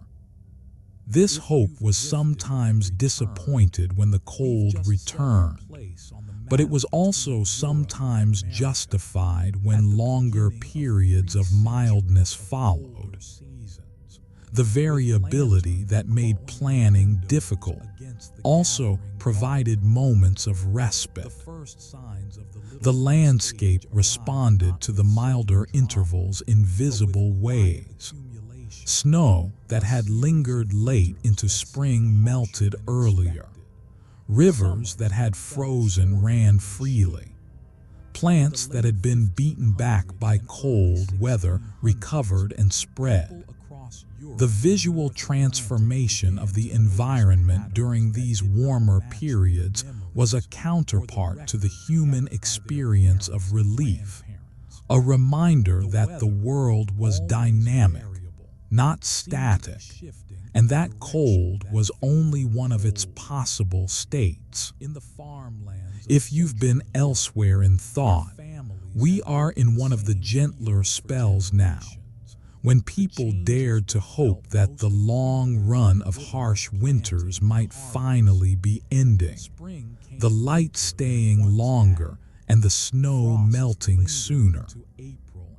Somewhere in the 18th century, the long pattern of cold began, very gradually to ease. The change was not sudden, not a single year when everyone could say the Little Ice Age had ended. Instead, it arrived the way dawn arrives in winter, slowly, with setbacks, but unmistakably moving toward something lighter. People who kept diaries and farm records began to note over decades that certain rivers froze less often than their grandparents had described. Growing seasons stretched a little longer. The worst years of cold and hunger became less frequent, though they did not disappear entirely. In Europe, the rivers that had once frozen solid enough to hold frost fairs now remained open through more winters than not. The Thames, which had hosted so many gatherings on its ice, saw its last great frost fair in 1814. After that, the combination of slightly warmer temperatures and changes to the river's flow meant that such complete freezes became rare and then essentially ceased. People who had grown up skating on rivers found that their children and grandchildren would know such ice only from stories and paintings. The frozen rivers that had been part of life for generations were becoming memories. Farmers noticed the shift in their fields. Spring arrived a little earlier in many regions, allowing planting to begin sooner and harvests to stretch further into autumn. Crops that had failed repeatedly during the coldest decades now had better chances of maturing. Some farmers experimented with varieties that their predecessors would have considered too risky, and found that the climate, while still variable, was forgiving enough to allow new possibilities. Orchards were planted in areas that had been too cold for fruit trees during the worst of the Little Ice Age. Vineyards crept northward again in parts of Europe where they had retreated centuries before. In the American colonies, now becoming the young United States, similar patterns emerged. The harbors that had been locked in ice for long stretches of winter saw shorter freeze periods. Farmers in New England and along the mid-Atlantic coast found that the growing season was becoming more reliable, though still challenging by modern standards. The winters remained cold, of course, and snow still fell heavily, but the most extreme and prolonged cold spells became less common. Settlement patterns shifted as land that had been considered too marginal for farming became more viable. Towns and cities began to expand in ways that reflected the changing climate. Riverfronts and harbors that had been designed with long ice seasons in mind were rebuilt for more open water. Wharves extended further into rivers that flowed freely through more of the year. The architecture of new buildings still acknowledged winter, with thick walls and steep roofs, but there was less need for the extreme measures that had characterized construction during the coldest centuries. The memory of the Little Ice Age shaped building traditions, but the present was becoming gentler. Philosophers and naturalists of the era began to wonder about what they were observing. Some kept careful records of temperature, rainfall, and the dates of natural events like the first frost or the blooming of certain flowers. These early climate observers did not yet have the tools or concepts to understand the full scope of what had happened, but they sensed that the weather followed patterns longer than a single lifetime. Their notebooks and journals, filled with careful observations by candlelight and lantern glow, became the foundations for later understanding of climate variability. The instruments of observation were themselves improving. Barometers became more common in educated households and at ports and observatories. Thermometers allowed temperature to be recorded with precision, rather than simply described as cold or warm. These tools, displayed on wooden tables alongside maps and globes, represented a new way of understanding the world, one that would eventually connect the observations of the 18th and 19th centuries to our modern knowledge of climate history. For ordinary people, the easing of the Little Ice Age meant something simpler: winters that were survivable with less struggle, summers that produced enough food more reliably, and a sense that the world was becoming slightly more predictable. The generation that lived through the transition might not have had words for what was happening, but they felt it in their daily lives, in the weight of their winter cloaks, in the timing of planting and harvest, in the ice that formed or did not form on the ponds and rivers they had known all their lives. The lanterns that had burned through so many long winter nights still glowed in windows as darkness fell, but the nights themselves were becoming, on average, a little less harsh. The cold had not vanished, and hard winters would still come, but the overall pattern was shifting. The Little Ice Age was ending, not with a dramatic announcement, but with a slow, quiet warming that would only be fully understood by later generations looking back at the records and the stories. If you're rejoining us, we are stepping gradually into a climate that is still changeable, but a little less severe, with winters that finally begin to loosen their hold on the lands and people we have been following. As the climate moderated, the practical business of connecting places to each other became steadily easier. Roads that had been impassable for months each winter could now be maintained through more of the year. Bridges that had been damaged by ice were rebuilt stronger, and new ones were constructed where crossings had been impossible during the coldest centuries. The infrastructure of travel and trade, which had been so vulnerable to the Little Ice Age, began to develop the resilience that would characterize the modern world. In Europe, the great canal projects of the 18th and 19th centuries represented a new approach to transportation.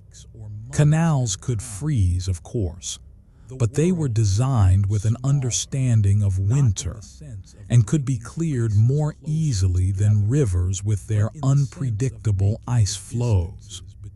The canal networks that spread across England, France, the Low Countries, and elsewhere allowed goods to move even when roads were difficult, smoothing out the disruptions that had plagued trade for generations.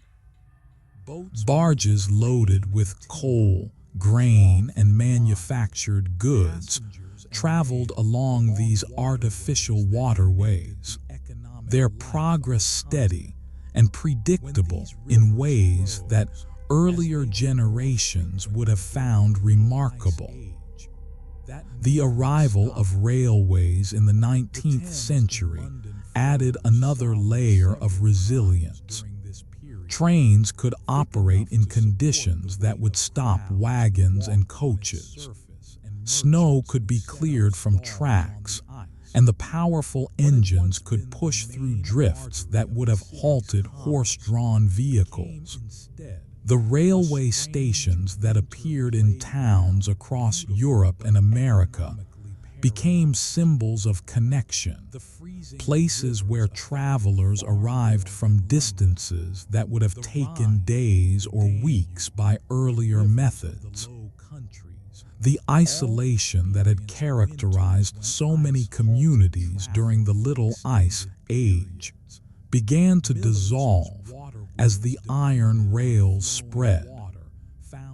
In America, the expansion of roads, canals, and eventually railways transformed the relationship between the settled coast and the interior.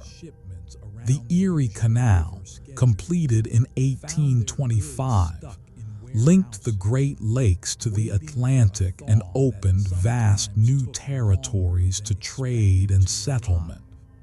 Later canals and the growing railway network extended these connections further.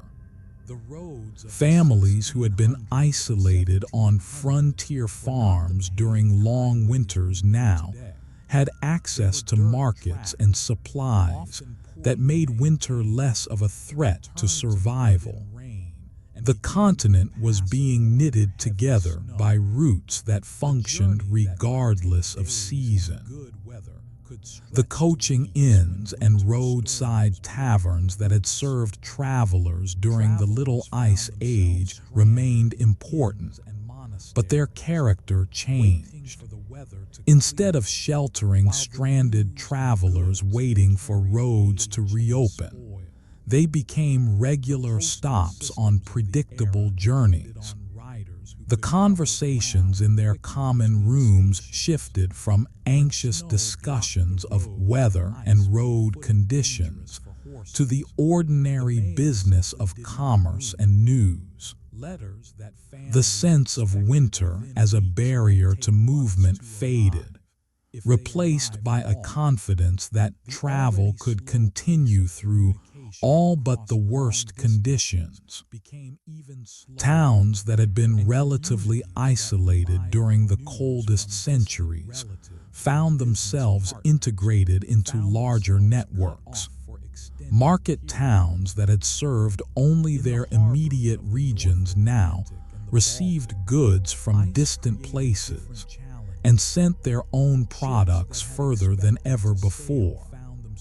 The economic patterns that had been shaped by the constraints of the Little Ice Age gave way to new arrangements that assumed movement and connection. The world was becoming smaller, not in a physical sense, but in the practical sense of how easily people and goods could travel.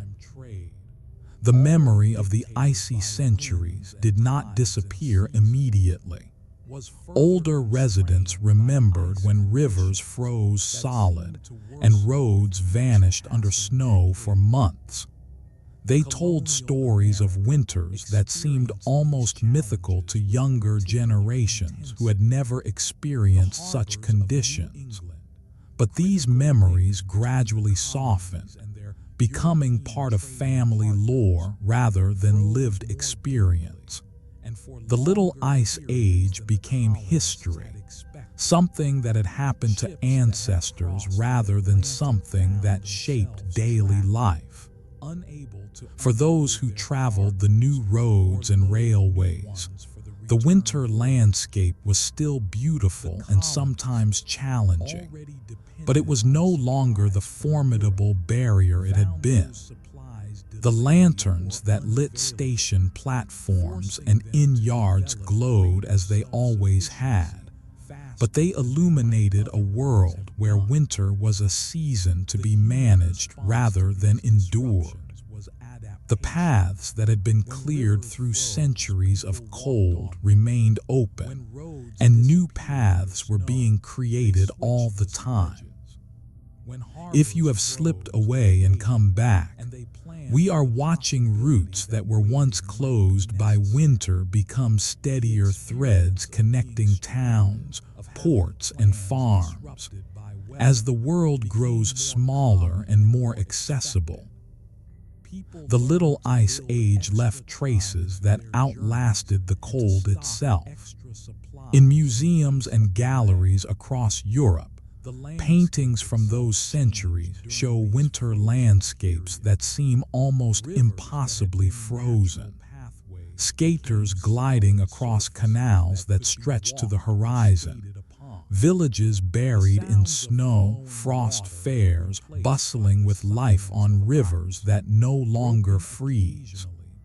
These images, created by artists who lived through the coldest decades, became windows into a world that later generations could only imagine. The Dutch masters, in particular, captured winter scenes with such detail and affection that they shaped how people would picture the season for centuries to come. The paintings were not simply documentary records. They were art, shaped by the sensibilities and techniques of their times. But they reflected a reality that the artists knew intimately. Winters that were long, cold, and central to the rhythm of life. The frozen canals they depicted were not romantic fantasies, but practical transportation routes, and the people skating and sledding on them were engaged in the business of daily life as much as recreation. When we look at these paintings today, we see both the beauty the artists intended and the historical climate they recorded without knowing they were doing so. Folktales and stories from the Little Ice Age carried similar echoes. tales of long winters, of wolves at the edge of villages, of travelers lost in snow, reflected the real dangers that people faced. These stories softened over time, becoming fairy tales and legends that entertained rather than warned. But their origins lay in the experiences of communities that had lived through severe and unpredictable winters.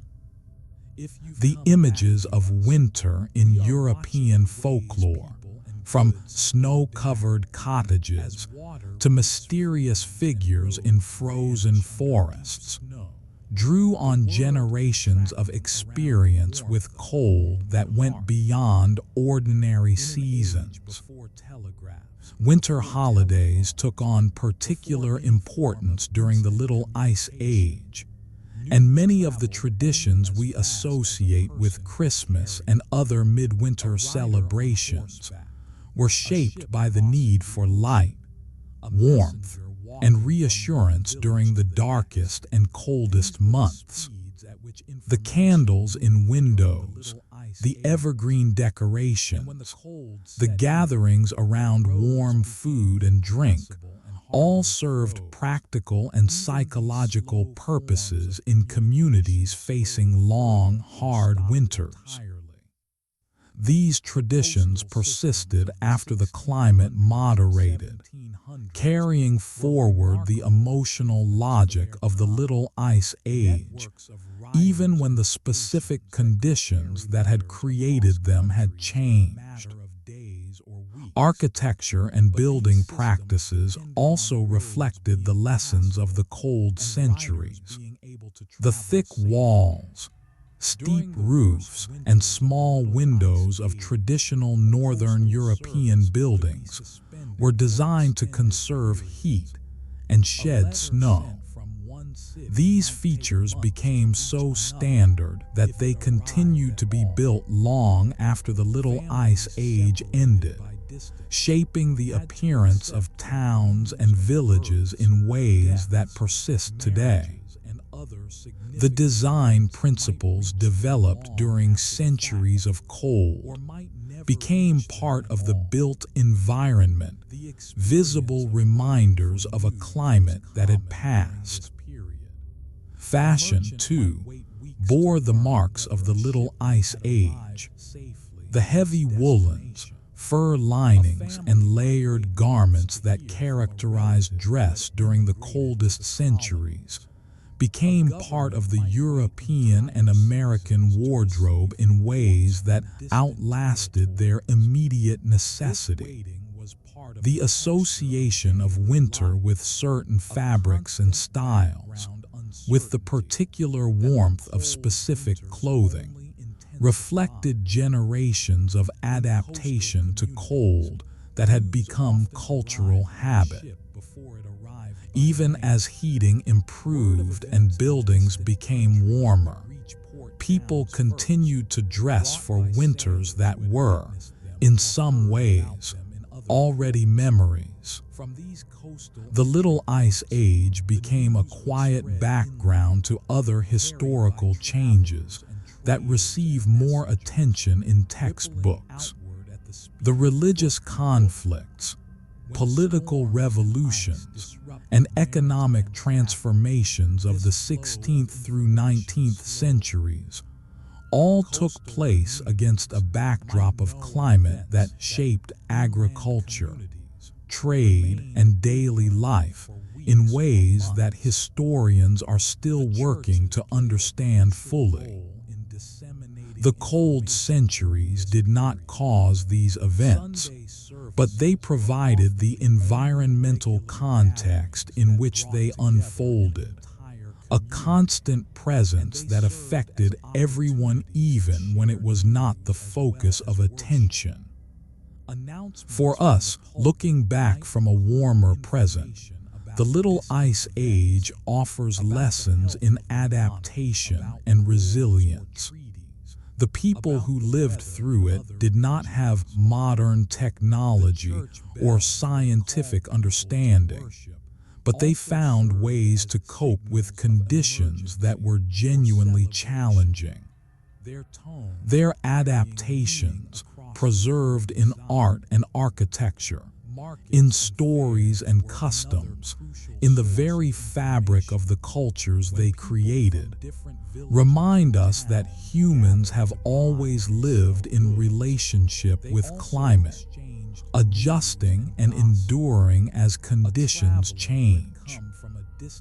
If your mind has been wandering, we're pausing over the traces of the little ice age that remain in paintings, stories, and the way people still mark the coldest times of year. Echoes of centuries that shaped how we think about winter. Throughout the Little Ice Age, one of the most important ways people survived long winters was by coming together to share what they had. The meals eaten around family tables and in communal settings were not merely about nutrition. They were about connection, reassurance, and the warmth that comes from being with others during difficult times. Food prepared and shared in the cold months carried emotional weight that went beyond its physical sustenance. In peasant households across Europe, winter meals followed patterns shaped by what could be preserved and stored. The stews and soups that simmered in pots over low fires used preserved meats, dried vegetables, and whatever grains had been set aside from the harvest. These dishes were not elaborate, but they were warm and filling, designed to sustain bodies through months of cold and limited fresh food. The recipes that emerged from these constraints became traditional, passed down through generations, even as conditions improved. Bread held particular importance in most communities. The communal ovens that served villages allowed families to bake even when their own hearths might not be adequate for the task. The smell of baking bread on a winter morning, the warmth radiating from the ovens, the gathering of neighbors to collect their loaves. These were rituals that reinforced community bonds while meeting basic needs. The sharing of bread, both the literal loaves and the metaphorical breaking of bread together, was central to how communities maintained their cohesion through hard seasons. Taverns, inns, and later coffee houses served as warm gathering places where people could escape the cold of their own homes, at least for a few hours. These establishments offered not just food and drink, but also company, conversation, and the comfort of being among others. The firelight that filled these spaces, the murmur of voices, the clink of mugs and bowls, all created an atmosphere of warmth that was as much social as physical. For travelers far from home, and for locals seeking respite from cramped quarters, these public houses were essential parts of the winter landscape. The great feasts that marked the calendar provided occasions for more abundant eating, moments when communities could celebrate together and reassure themselves that plenty was possible even in lean times. Harvest festivals gave thanks for what had been gathered and stored. Midwinter feasts, including Christmas and other religious celebrations, brought light and abundance into the darkest weeks of the year. These gatherings were not merely about consumption.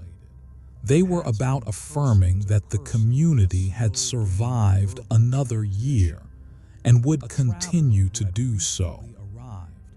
In colonial America, similar patterns emerged, adapted to local conditions and resources. The communal meals that marked Thanksgiving and other occasions served purposes similar to European feasts, bringing people together to share food and gratitude. The long tables loaded with dishes, the gathering of extended families and neighbors, the sense of abundance amid scarcity, all reflected the same human need for connection and reassurance that had shaped European traditions. The foods that became associated with winter celebrations often reflected the constraints of the season. Preserved fruits and nuts, spiced dishes that used ingredients with long shelf lives, baked goods that could be prepared in quantity and shared, all emerged from the practical realities of feeding communities when fresh food was scarce.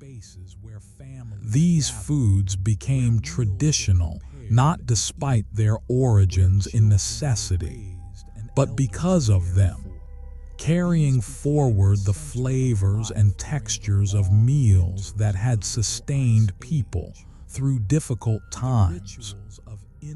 The social bonds formed and reinforced around shared tables were themselves a form of survival strategy. Communities that ate together, that maintained customs of hospitality and mutual aid, were more resilient in the face of hardship than those that fragmented into isolated households. The winter meals of the Little Ice Age were investments in social capital, building the relationships that would allow neighbors to help each other through the worst times.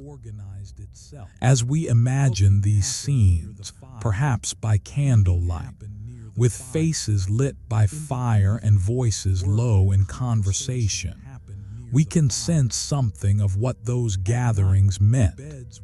The lanterns that glowed on tables, the steam rising from bowls, the particular warmth of a room full of people sharing food and stories. These were the human responses to centuries of cold. They were how people made winter not just survivable but meaningful. If you've been resting and return, we are at the tables now, where warmth is made from both food and company, season after season, as people have always gathered to share what they have. The centuries of the Little Ice Age taught lessons that shaped how societies organized themselves long after the cold began to ease.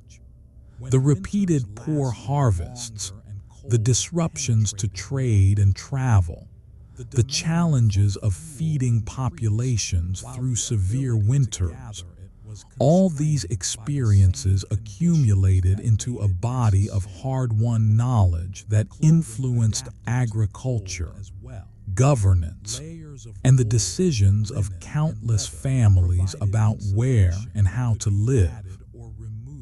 Agricultural reforms that emerged in the 18th and 19th centuries were partly responses to the vulnerabilities that the Little Ice Age had exposed. Crop rotation systems that maintained soil fertility, new varieties of plants that could tolerate cooler or wetter conditions, improved drainage that protected fields from flooding. All these innovations addressed problems that had become acute during the coldest decades. The agricultural revolution that transformed farming in Europe and America drew on lessons learned through generations of struggle with unreliable weather. Governments and institutions gradually recognized the need for systems that could buffer populations against bad years. Granaries that stored surplus grain for distribution during shortages. Public works that employed people when other work was unavailable. Poor relief systems that provided basic support to those in greatest need. All developed partly in response to the crises of the Little Ice Age.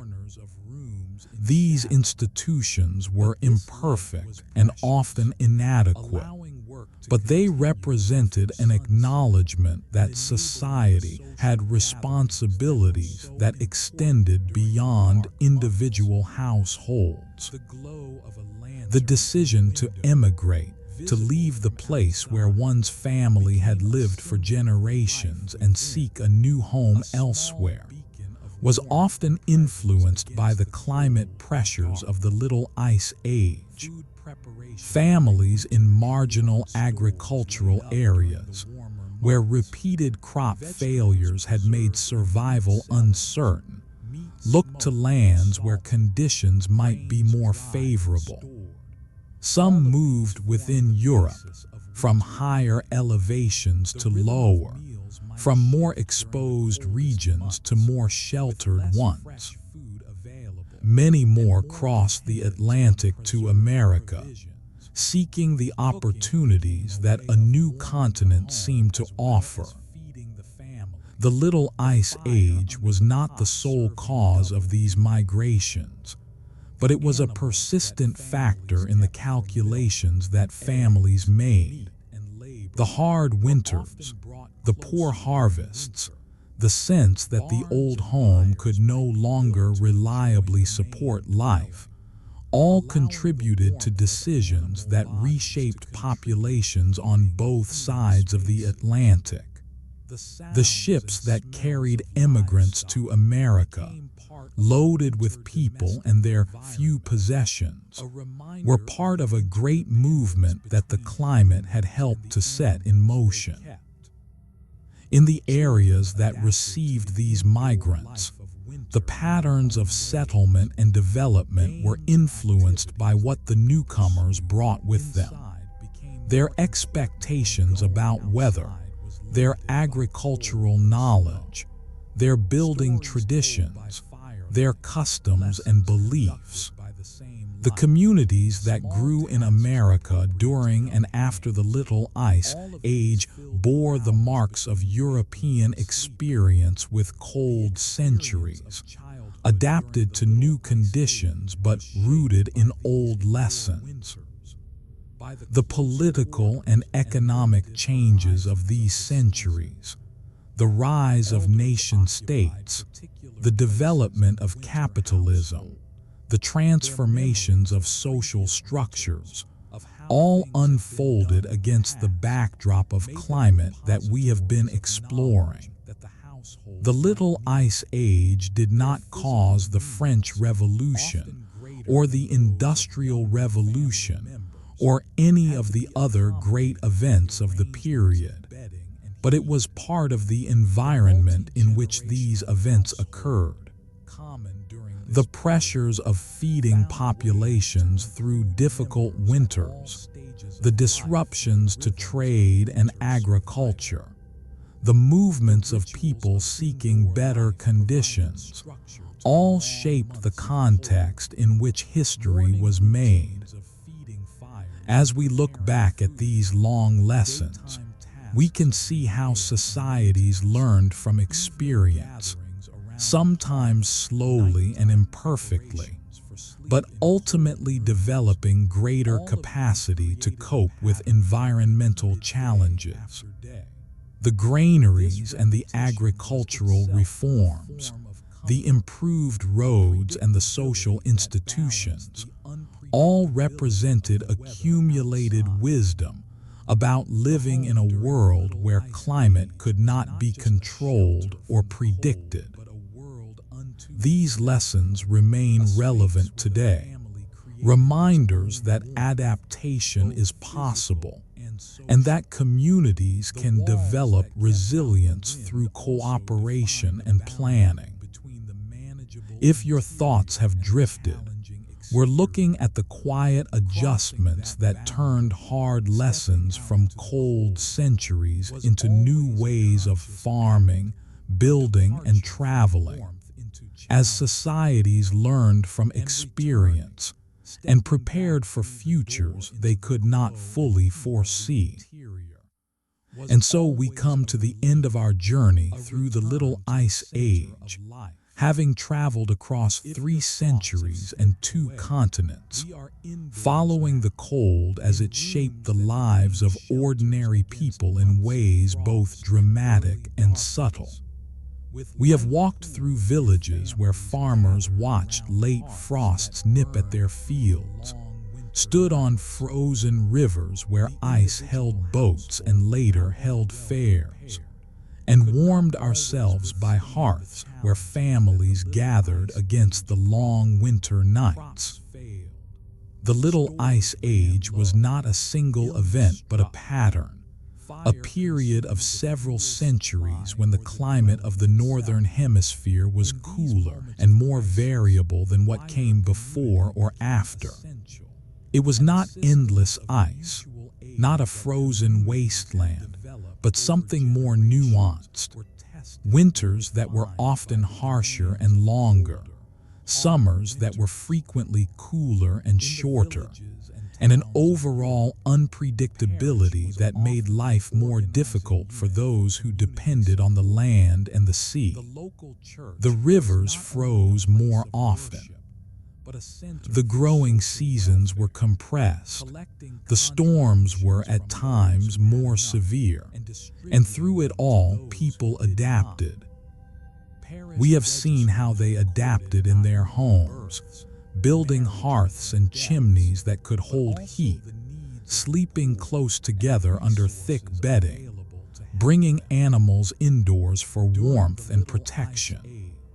The lanterns that glowed in windows through long evenings were not merely sources of light, but symbols of the persistence of human presence against the dark and cold. The rituals of indoor life, the repairs and crafts and conversations that filled the winter hours, were how people made the season bearable and even meaningful. We have seen how communities supported each other through parish collections and guild funds, through the sharing of food and fuel, through the simple acts of checking on neighbors and offering shelter to those in need. The Little Ice Age was survived not by individuals alone, but by communities that understood their interdependence. The tables where meals were shared, the churches and meeting houses where people gathered, the taverns and inns where travelers found warmth, all were expressions of a social fabric that held together under pressure. We have seen how workers adapted their trades to the demands of the season, from millers coping with frozen streams to sailors enduring winter crossings, from healers treating frostbite to blacksmiths keeping equipment in repair. The essential services of the era did not stop for winter, but only changed their character, finding ways to continue despite the challenges. These workers, often unnamed in history, were the ones who kept communities functioning through the coldest times. And we have seen how the world eventually changed, how the climate gradually moderated in the 18th and 19th centuries, how transportation improved and connections strengthened, How the hard lessons of the cold centuries were translated into new ways of farming and building and organizing society. The Little Ice Age became history, something to be studied and remembered rather than endured, leaving behind traces in art and architecture, in stories and customs, in the very traditions that we still observe during winter. What remains, perhaps, is a sense of continuity with those who came before us. They faced their winters as we face ours, with the tools and knowledge available to them, with hope and worry, with resilience and community. The cold that they experienced is not our cold, but the human responses they developed, the warmth they created from fire and from each other, speak to something enduring in how we meet the challenges of our environment. As this story settles into quiet, you might notice the echo of those long winters in the room around you, in the warmth of your own shelter, in the light that keeps the darkness at bay. The Little Ice Age is past, but its lessons about adaptation and community, about patience and persistence, remain with us. They are part of the inheritance that we carry from all those who lived through difficult seasons and found ways to continue. If you are drifting toward sleep now, you can let these images and ideas fade gently, like snow melting in spring or like the light of a lantern slowly dimming as the night grows quiet. The story is complete, the journey through those cold centuries finished, and the warmth of the present moment is yours to rest in. If you're hovering between waking and sleep, we are simply gathering the threads of these long winters and laying them down gently, like a blanket over the past, letting the story rest as you rest.